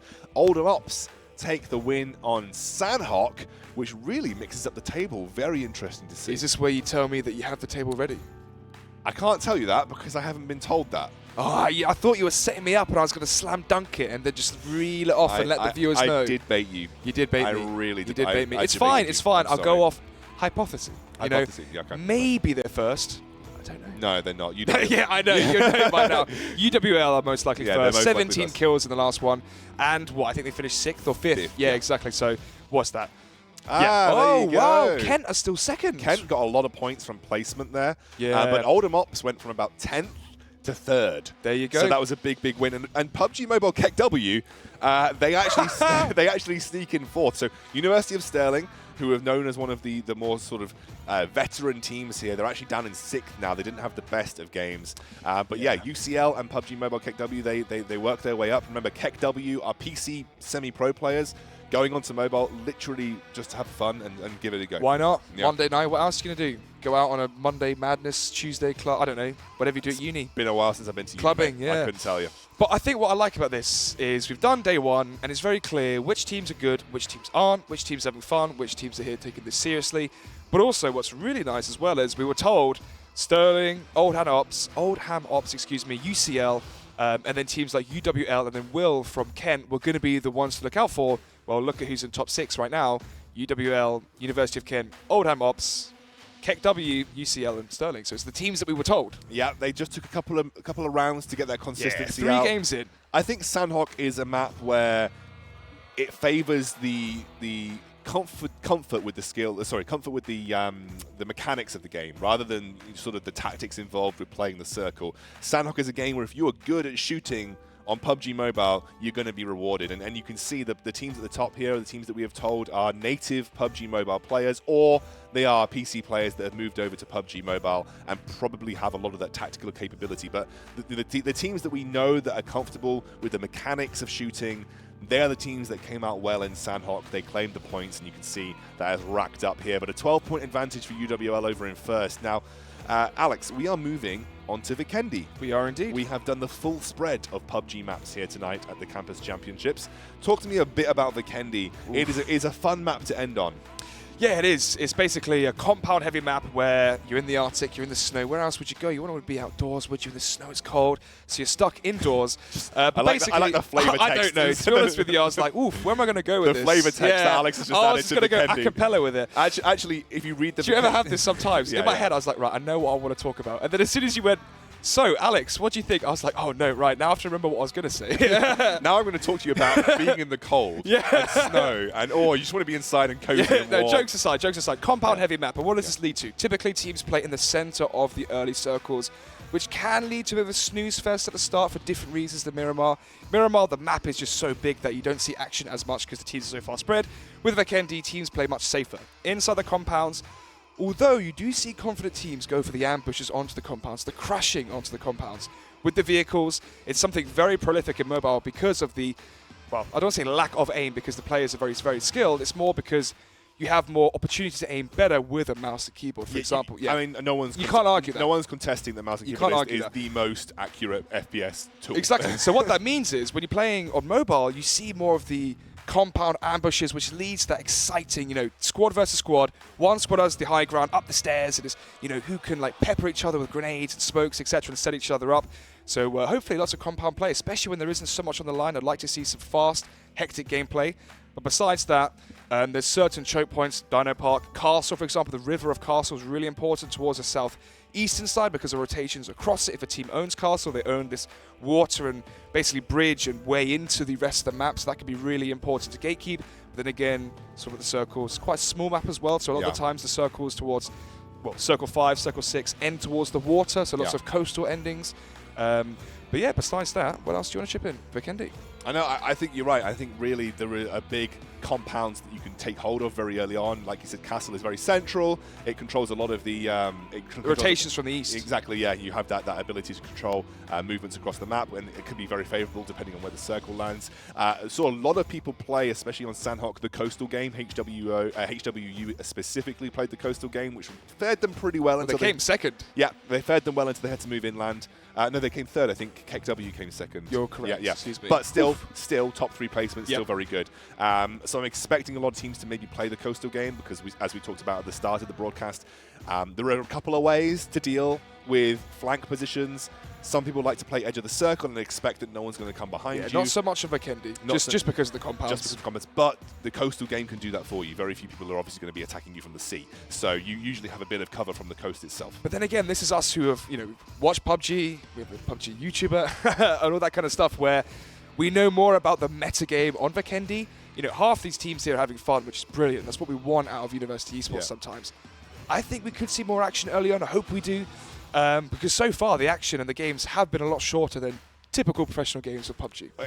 If you watch a professional game of PUBG and PUBG Mobile, teams very rarely match up in the early game because they all have their specific drop locations. They've all scrimmed each other and know where all the other teams' drop locations are. No one wants to drop into the same compound, end up with a pistol up against a UMP or a MAC-10 and just lose because you don't have the good weaponry. So everyone on professional PUBG PC and PUBG Mobile generally tend to split drop, across different compounds across the map. We haven't seen that in University Esports. Not yet. We saw it once. We saw a 3-1 split from Keck W, I think, and it was a Keck W because they just failed. But gosh, what's the point I was going to make? Now I'm trying to remember what it was. Oof. You know what? It slipped my mind. No, I think... Take center stage. What I think I was going to sort of highlight was that, you've come from the professional PUBG Mobile scene, you've seen them. Yeah. They generally tend to drop as squads or splits drop, depending, but they never match up in the early game, so you never usually see two teams. I remember what I was going to say now. It was I thought I'd get you back on track. This guy knows. This guy, you can tell he's a host, he's good at this. Basically, the point was, the reason you don't want to take those early fights is also inventory. Yeah, exactly. You're wasting ammunition fighting a squad where, what's the risk versus reward? Well, you're fighting a squad that just landed, which means they're not going to be loot. So if you kill them, you don't really get much more loot. You've used your med kits that you picked up when you landed. You've used your bullets that you've used. You're going to probably lose a player or two. And you're making so much of a ruckus that a team's going to try and third party. Exactly. It's high risk, low reward. I finally got that. Yeah, it's high risk, low reward play, trying to match up in the early game. Yes, okay, when the kills, you get a point for each. You can do that later down the line. Yeah. Placements are worth much, much, much, much more, which is why we see in all of the professional levels of PUBG, every team goes somewhere different. They basically choose a location. If you usually loot a location that's similar to somewhere else, you'll go somewhere else and then work your way. But no matter where the playing goes, you often see teams drop for a vehicle and drive to the location they want to loot. Because they just know the loot locations, they know how to sweep it, they know how to make the most efficient clearing. You see that in PUBG Mobile as well. That's not what we're seeing here. It's also respect as well, I think, but this way, if you're the best team or a very confident team, you want to take the landmark positions. I mean, Paradise Resort on Sandhawk, Pachinki on Orangle, etc., where you're center of the map, you have the best loot, you have the best chance to be inside the circle. But those spots are going to be taken by the best teams because they fought for them in scrims. Yeah. So these lesser teams know, we can't fight with them. Although here it is anyone's game. I mean, I think that's what we saw on Sandhawk, where no one landed boot camp or Paradise Resort, even though the plane went over it. Because they were just not confident in their early game capabilities. And that's something that is definitely something that we need to keep our eyes on, because early game gunfights have been very dominant in our campus championship so far. It has wiped out a lot of teams. UWL, in 2 games, felt the fire of early game firefights on both Miramar and on Sandhawk. They unfortunately didn't place as high as they would have liked, but they are still at the top of the table because they made use of those early game fights. The one thing I do really like about Vikendi, and actually going to touch a second point onto it afterwards, is because it's so compound heavy, typically you see more squad versus squad fights. Yeah. And that's where you have the squad tactics coming together. It's not just individual plays or flanks, for example. It's just 2 squads, 4 versus 4, but they're playing together as that 4-man unit, so it could be so exciting. For University of Kent, having 3 players trying to hold a compound, attack a compound, is going to be even more difficult. Yes, I agree. This might not be the best map for University. I said that last time in Miramar. Didn't work out for me.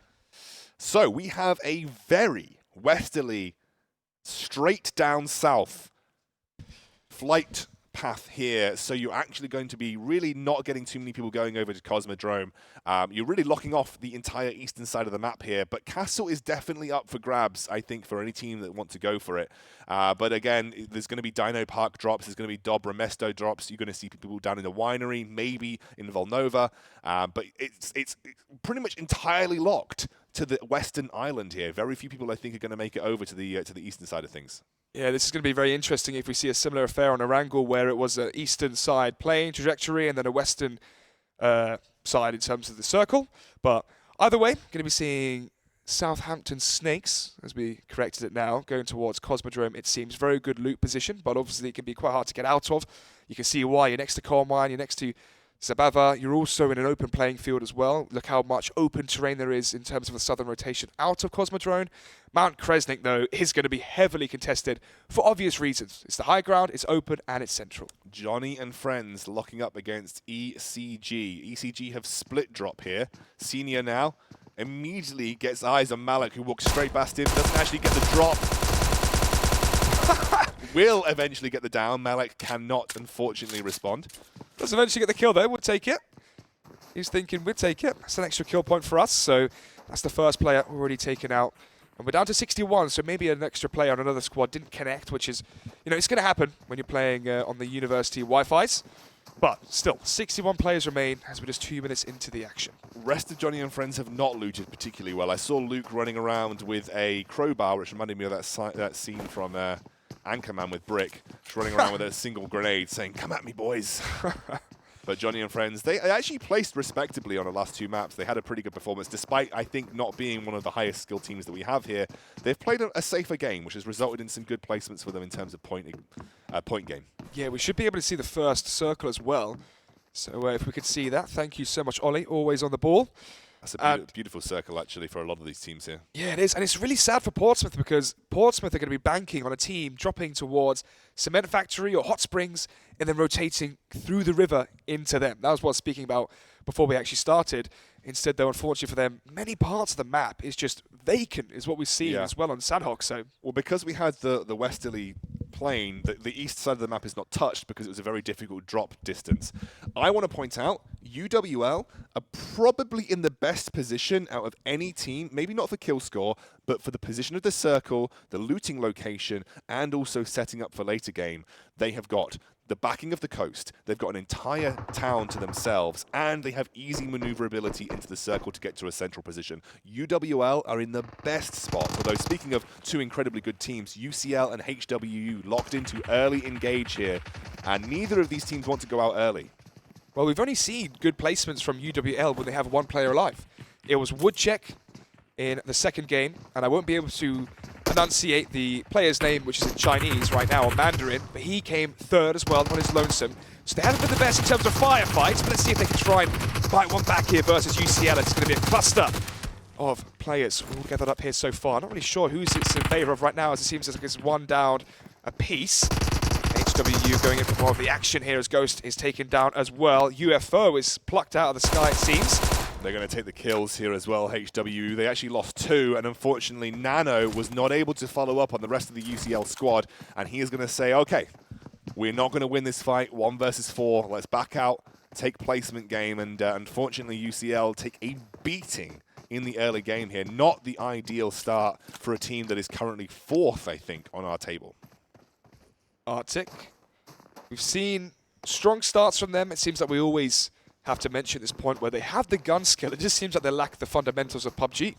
Yeah, I think Arctic have taken fights that are maybe too risky or too out of their sort of comfort zone. They've actually often ended up matching up into UWL. I think, unfortunately, Arctic always have good tactical mindset in terms of holding circle entrance points. They always find good sort of rotations, but they very unfortunately always end up matching into a team of much higher skill level than them.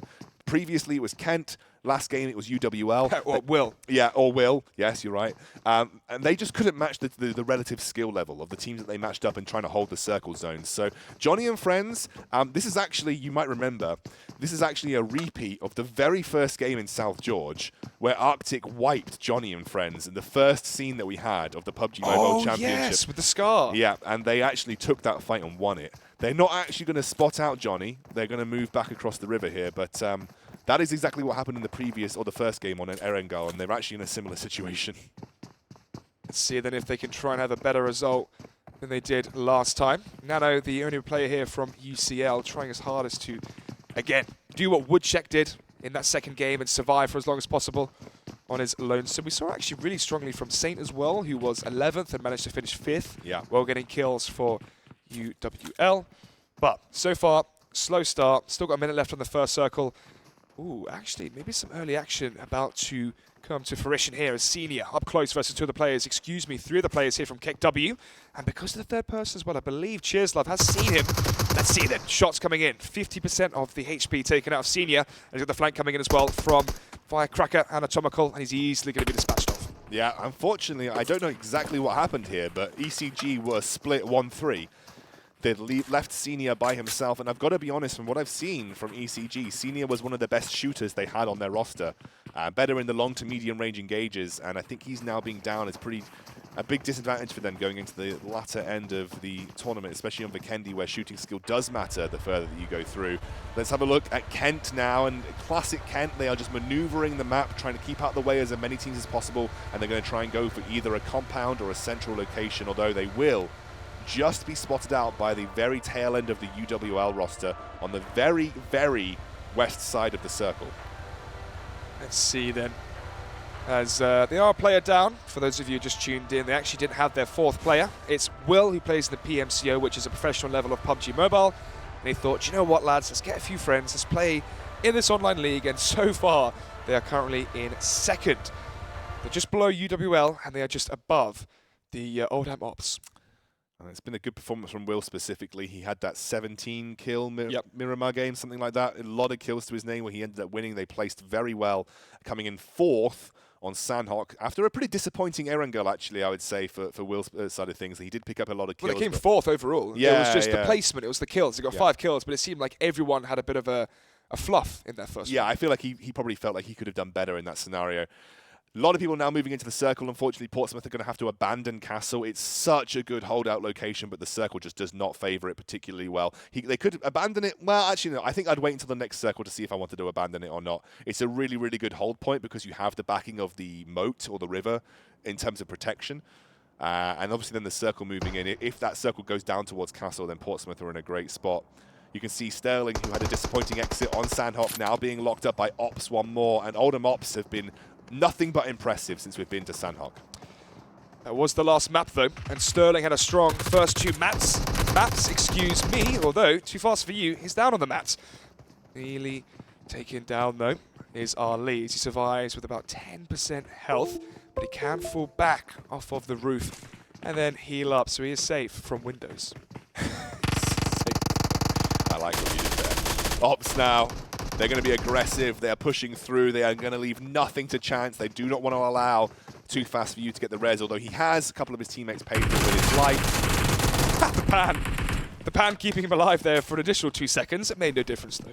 Well, Ali gets down onto Hazard. Hazard actually now down as well. Ali doing well, but I think that's a complete squad wipe for Ops. I did actually see Will get a down onto someone. I'm not sure who the University of Kent were locked up with. We can have a look just now. He's moving on to Young, who have had they've not been fantastic. I'm not going to lie to you guys. He's changed his loadout to pure white. He's in it, that's isn't he? That's try hard. I didn't want to say that's it's so try for hard. a university league. It's so try hard. This guy, he really wants it. Fair play to him. Let's see then. I've got to respect it. I've got to respect it. He's got the white helmet. That's what did it for me. Yeah, I know, dude. That's this guy. If you had the white pan, the white Hello Kitty pan, that would have been perfect. But took out one of the players, so who's the one really laughing? As Hemp Grower is the one damaged so far from Young Ones. As Ben Usher, sounds like an R&B artist, shooting down as well onto Young Ones. Is that maybe because Usher is now? Maybe. Maybe Usher's really called Ben. Maybe. I don't think he is, though. Maybe he is. Diddy as well is in that team. Yeah, I know Diddy's in that team. There you go. We've got too many potential R&B spin-offs coming from this.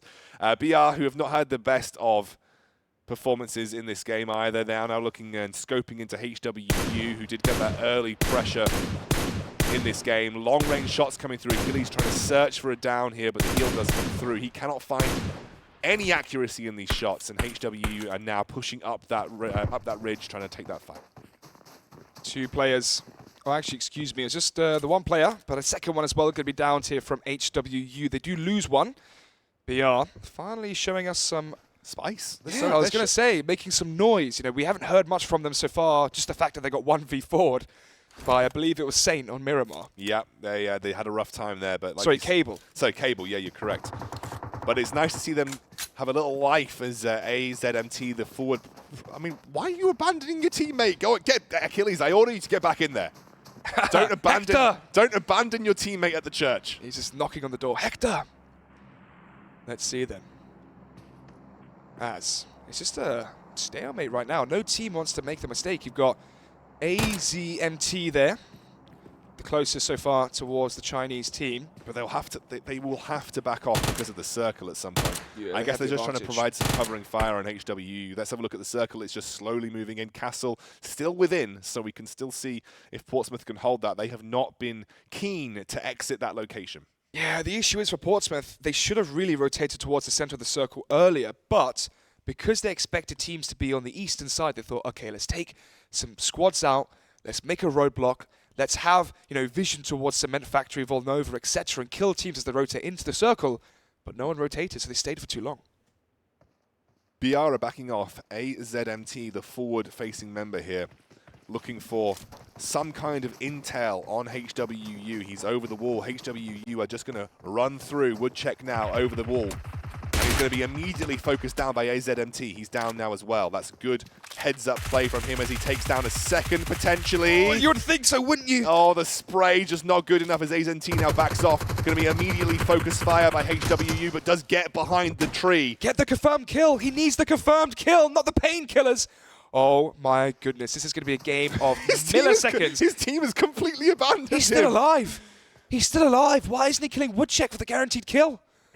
Oh my god, he's still taking painkillers. This would be monumentous if he could try and get Knight down as well. Whips out the UMP. The painkillers may be enough of a buffer to get away, but I'm not sure if it will be. One shot will take him out. He's got quite a trek as well. Needs to tie up his shoelaces a bit more, but it seems like he will be seen here. One of the players from HWU will be finishing him off. I'm shouting at my team. I'm shouting at my team right now. You literally ditched me. I mean, that could have been an easy... Like right where you just see, I have no idea what that name says, I'm sorry.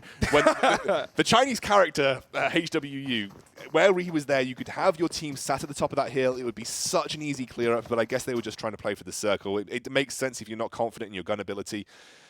You can see, I want to keep an eye. Where is our UWL team? Ooh, that's a good question. Are they already knocked out? Surely not. They were really far over. They were over in yeah, Yes. they were so far over to the west. If they've been knocked out, I'm trying to figure out who they've been knocked out by. We'll see shortly. Yeah, we'll see shortly because we're actually going to get eyes onto Oldham Ops versus Will. Will now moving into the short range, gets the initial down, but takes the damage for it. And he's a smart cookie. He goes for the confirmed kill. Let's see, then drops the Molotov as well, trying to do some additional fire damage, but it will instead just go out. And that's going to be Kent taken out in 13th, which means only 1 placement point for them. I wasn't sure how many kills that Will had. I think it was 1 or 2. So in terms of points, it's only going to be a few. Yeah, not the best performance there, unfortunately. That's the problem when you're a single man. Oldham Ops knew exactly the danger man to go for on this Kent lineup, and they rushed him down, knowing he'd taken a lot of damage and got tagged up heavily. Yeah, they're not on the map, are they? No, they're not. I think they're out. I think someone's knocked them out. Unless they are still out of the circle, I think UWL went out very early here. Kent are out, which is brilliant for Oldham Ops. The question is, where are they? Okay, there they are, by Cement Factory. They actually just wiped Kent. So okay, they're still in. Yeah, they're still in. But this is brilliant for them. This could be the map where they really run away with the lead. Who on earth wiped UWL if they're not on the map? I can't. I'm trying to think which team would have the capability to go toe-to-toe with them. I may be thinking KEKW. I may be thinking... Not sure what team name they are. TA with Savage. I don't know what team name they are either. I'll have to get confirmation on that, but I just call them the Savage and TA team right now. Yeah, because that one player didn't connect with the one game they did really well. It's true. It could have been them. Actually, Ollie, if you're listening, could we see a first-person view of Savage or TA? Because we could see if they have kills. Yes, it would be good to see, actually, if we can go head over to that team. You can also see that TAD are now trying to run down BR just on the edge of the circle here. They have a good indication that Achilles is by himself. He'll be on the scope here for Tad, who are hunting for kills. HWU actually just over a little bit further south, and they have got eyes on them now. 4 team kills. They've got a squad wipe. They got a squad wipe, and this is they must have taken out UWL. What an excellent win for these guys, because now they're top of the table. But more importantly, as you said, Oldham Ops. If they get a good performance here on Vikendi, Sterling. Again, another map for them as well, where they can try and overtake Kent after the final map of the day. Because remember, there's only about, what, 15 minutes left of the broadcast to see who will be in that first, second, third position. And it was very close. It was, I think, 10 points that Ops were behind UWL. So if they do have an amazing finish here, which seems rather likely when you look at the plethora of teams that are left, where the top dogs are already out. Achilles is down, has no one there to res him, and you can see Tad are just attempting to keep tabs on the HWU squad. Knight and the rest of his team. I have no idea what I'm going to say for that guy. I need to find out if there's a pronunciation that I can use. And even then, could you enunciate it? Probably not. Yeah, so we need to come up with a nickname. What gun is he using? Scar with the kill. I'll just call him that. I'll just call him HWU Scar. Let's just call him Scar. That's a good name, Scar. Scar. I think that's a good name. There you go, mate. I've named you. I am your father now. Actually, you want to keep a tabs. You can see number 14 right down the bottom, Nitovar. That is actually the remaining UCL member. If you remember, right at the start of the game, yes, they took fire, didn't they? They took fire from it's HWU. Nano or Nado, I believe. Yeah, it's Nano. Yeah, Nano right in there, right on the edge of the circle. Portsmouth have moved out of Castle now. They did eventually get forced out by the respective circle. They're moving into the centre towards Villa. But it is just a single member of UCL hanging on for placement right now. It's just Johnny and the boy. No boys. On the right there. By Castle. Oh, there's Coxie. Johnny and friend. Coxie by himself. Actually, Com is still alive. Oh, he's got his one friend. He's got his one friend. Johnny and friend. Johnny and friend. Not for much longer though. No. Arctic right coming up next to him. Oh, dearie me. This isn't going to look too good for him. But let's see then, as KEKW, I think they were 5th or 6th on the leaderboard so far. Currently got 1 team kill, so not going to be making major differences there. Scar is down. Simple got his revenge. That was Tad, and Tad actually, they have completely wiped out HWU, so that is another squad wiped here. Tad pick up the kills, and HWU are through. But this is really important, because now we're entering the placement point area where you finish, even if it's 1 position from 6th to 5th, it is a big jump in points. We've got past the 12th finish and below, and now for teams, as we mentioned, Ops, Sterling, KEKW, they need to really have laser focus. Speaking of Ops and KEKW, they are locked in a fight, and it is the KEKW squad that have got the holdout here in the compound. And I think Ops just going to back off. I don't think they can take a compound fight from the outside. Although you can see Nado locked behind a tree. Hazard has got his sights trained 100%. He knows exactly where he is, although some flank fire coming in from the alley right now. Good stuff from Ops. This is good stuff from Ops. Really good stuff from Ops. Oh my goodness. Brilliant fire there coming out from Coralon. Got Hedwig with him as well for backup, just for the confidence. Let's see then. Smoke comes out, shrouding the vision here from the window, meeting to try and flank on towards Cheers Love. He's going to be saying cheers, mate, because look at you in the open as he goes for the swing around, but oh, nearly lost the jewel there, but still alive to tell the tale. Firecracker going to be healing up here as this Cheers Love down from the rear as Ali, going to be down as well on the canvas. Corleone now Nado versus the world. 2 of his members are dead. Corleone is on the floor, and now Firecracker has the angle. Immediate response from Nado. Nado looking for it. Red dot sight on the MAC-10. He is going for these close range engage, but that was wild. Fast, that was too wild, and Ops are out.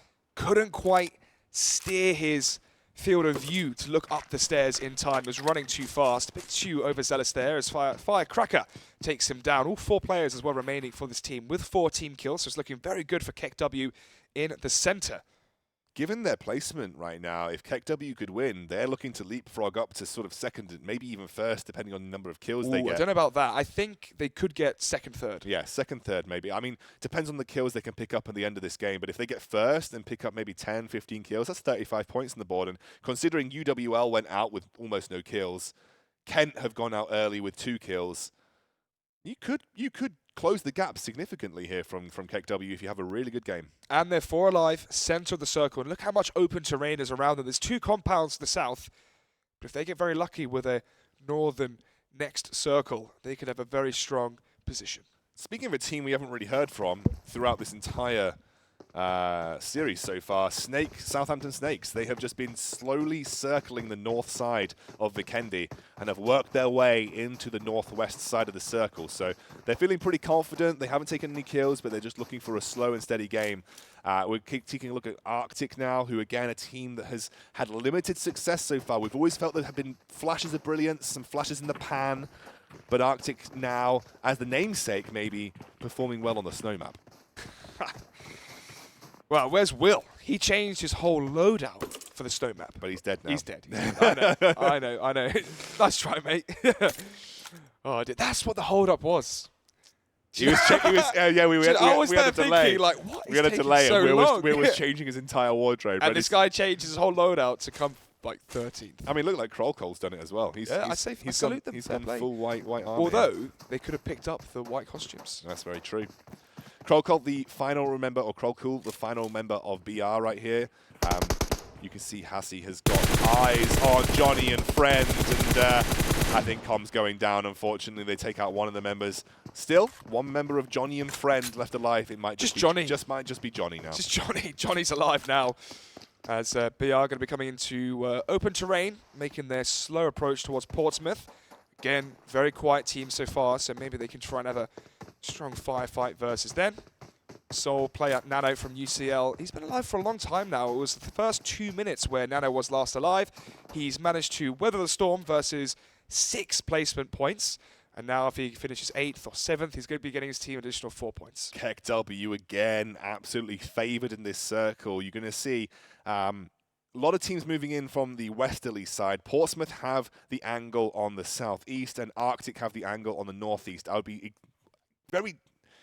This is set up for them. Yeah, exactly. I'd expect Arctic to get into the first firefight with Keck W here with the positions that they're moving into. Snake and ECG may get locked up in a fight over on the northwest side of things. Tad may end up flanking our TA team.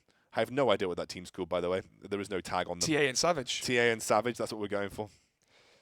And then we have our 3 lone members of the random one-offs. Yeah, Johnny, BR, and then UCL. And they're all going to be coming into Portsmouth. Maybe they can have a peace treaty for about a minute or 2 and try and gang up against Portsmouth and take on to that part of Villa. But let's see then. ECG have been uncontested for the majority of this map as they are just towards the northern hemisphere of the circle, just out of trouble, out of harm's way. You can see Portsmouth scouting out ahead, but keeping their eyes on the movement in from the circle right now. There is Nano, there is Johnny, and there is also Kroll, all pushing in similar vectors. And Nano is going to be the first one to get spot out. Tad have come toe-to-toe. And this is what is going on? How did this even happen? Well, we don't have to worry about the name of the team anymore. Because they're all gone. Yeah, Savage and whatnot. Oh, or have they? Yes, now they are. They're out.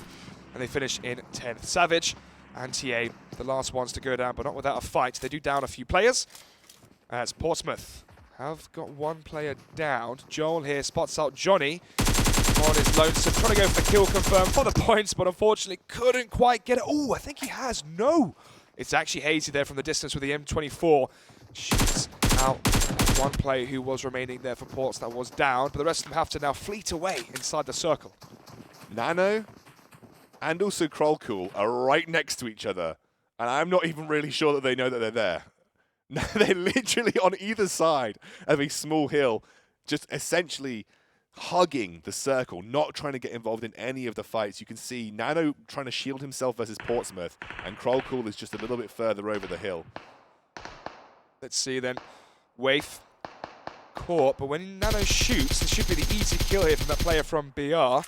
Let's see then if he will come out of slumber just yet, but the third person view is going to spot him out, but it takes him so long. Oh no! What was he looking at?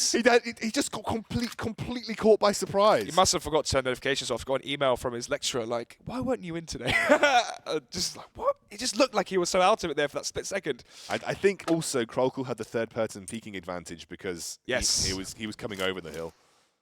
Yeah, so Kroll still alive, but look at the distance he has to cover if he wants a chance of getting into that next zone. But also look at Arctic and Portsmouth. They are locked up in a huge fight on the southeast side of the map right now.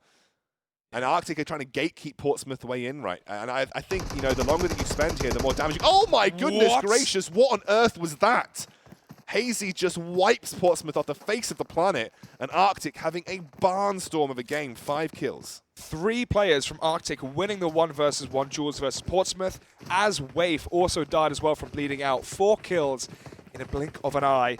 And now we're down to 6 teams and 20 players here as we are 25 minutes into Vikendi, the last map of today. 3 teams locked into the north here. You have Snake, you have KEKW, and I believe, if we go out and have a look, you also have ECG. So you have Snake, KEKW, and ECG all locked into a northern compound of the circle just north of Villa. This is going to be messy. Once that circle moves out, this is going to start to get messy. And KEKW are really looking for a first place finish because that will solidify a good spot for them in the standings. KEKW, 4 team kills. But in terms of positioning and how they're poised, we are expecting them to have the best chance into this one. And look at the medkits they have, the painkillers. 4 energy drinks, 5 painkillers, 4 medkits here for Cheers Love. And you've got to think why, because they had center position on the map, but also they've won duels versus other squads, and they've looted them. Which means when it comes down to the 1 squad versus 1 squad, they're going to have an additional arsenal to use at their expense. Toxic getting a Kara 98 snipe on Snake here. He is taking the long-range shots from the snout, putting pressure on that northern compound by himself. Tad, honestly, Tad, I haven't really touched on them enough, but they have been awesome this game. And we expected this team to step up. We've been told a lot about this team in general. They have had an excellent game so far. They were the HWU wipers. They killed a lot of teams coming in from the south. Krolkul now looks like he's getting locked in, and they've got the circle. They have got the circle as well. And watch that northern compound because that is going to be the action. But look at the river as well, which these teams have to cross. Yeah. Arctic are going to be okay, but they're going to be in open ground, whereas we see Tad have some cover to use in their advantage. Krokul is still alive as well, so if more teams start to bow out, he's going to be getting additional points here for BR as an exchange has begun here. KEKW versus Snake. Actually, you can see a lot of pressure coming out from Snake across the river towards Tad, and that is now giving KEKW the chance to strike. You can see that ECG want nothing to do with this. They are just sat in their compound, no issues whatsoever, just sitting there and waiting for this to blow over. And maybe looking to clean up the scraps, but KEKW have found the perfect chance to strike as Tad did a lot of work from the south side of the circle. Let's see then. KEKW slowly edging themselves closer and closer to Snake from Southampton. Although, with the current predicament of the circle, they may actually just use this as a time to rotate because they know players are going to be downed. They know Snake aren't going to be peaking because they have players down. They need to recuperate and rejuvenate now. This is the time to rotate. This is so smart from KEKW because Tad are locked into eyes on snipers towards Snake. And so KEKW are just like, right, covering fire, let's get into the circle, let's get round that pesky river, as you said, and now Arctic are moving in. And, I mean, Tad were ready for them. Already shots coming out, wiping Arctic pretty much clean. A few members of Arctic left alive, but it is 2 versus 4. BT Pro going to go down here, and I think Rahul as well is on the chopping block. Easily down there is BT Pro. Rahul, though, is still alive here for Arctic. He's going to have to go huge if he wants a chance of fighting back here versus Tad. But KEKW came into third party. They've third partied this fight, and they are ramping it up right now. Tad are being flanked. Let's not forget about Snake and ECG.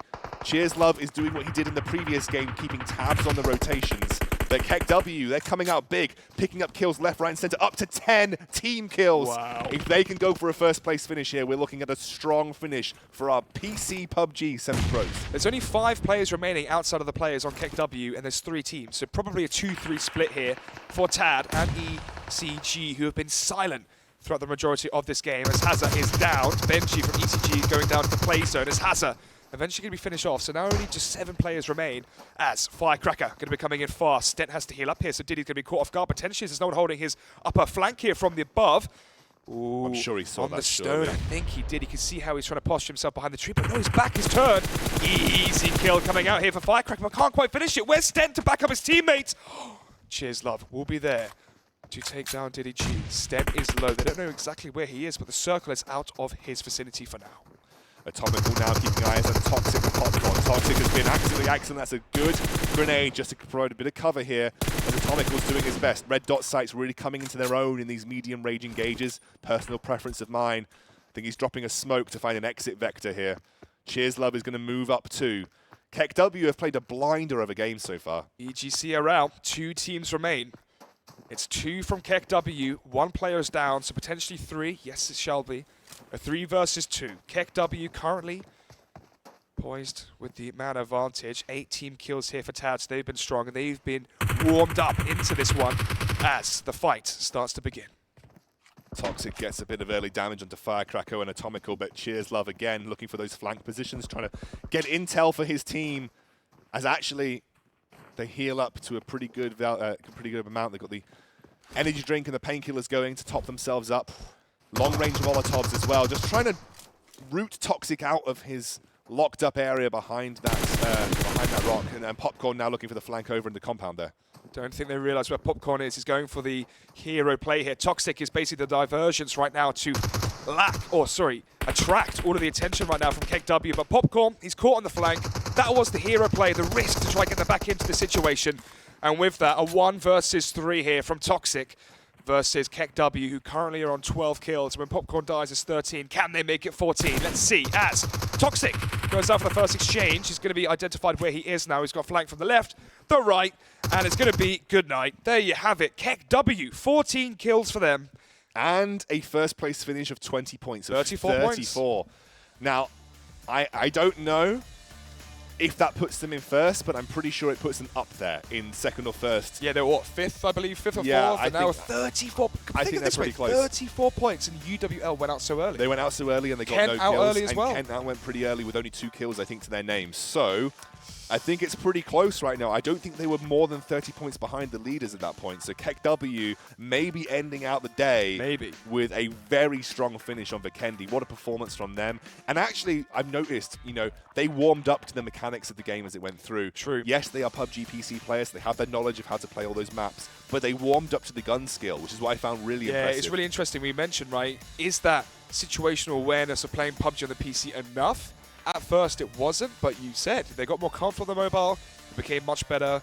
And a point I wanted to mention was that last three squads in that final phase, it felt like EGC had such a good position, but they weren't just warmed up in the firefights. They had 0 kills.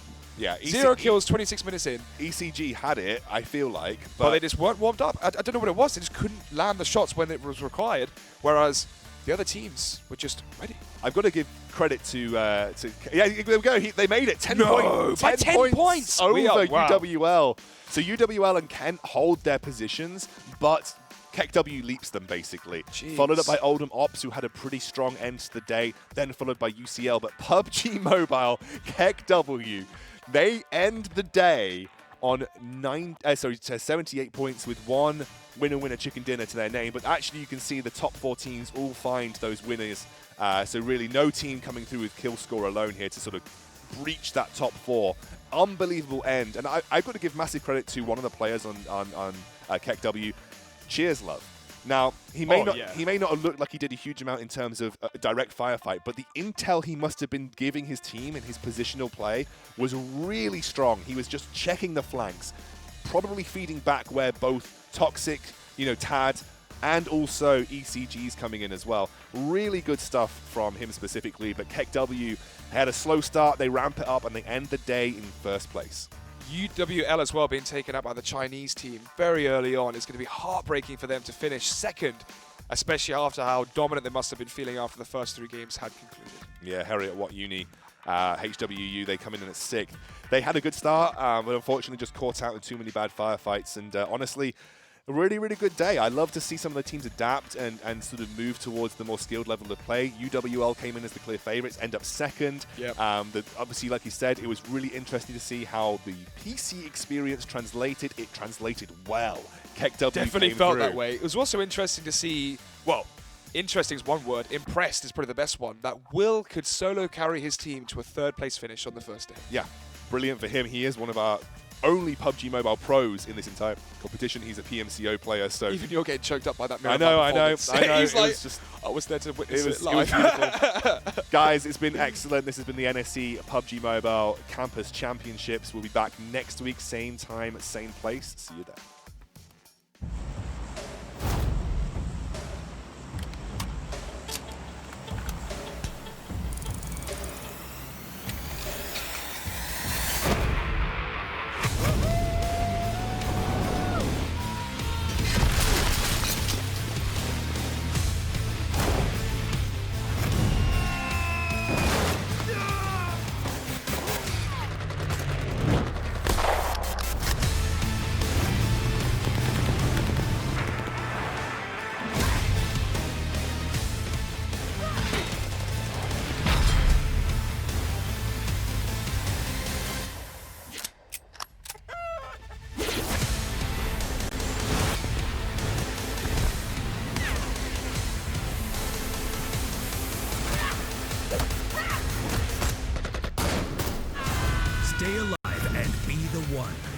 Mobile. Play free now.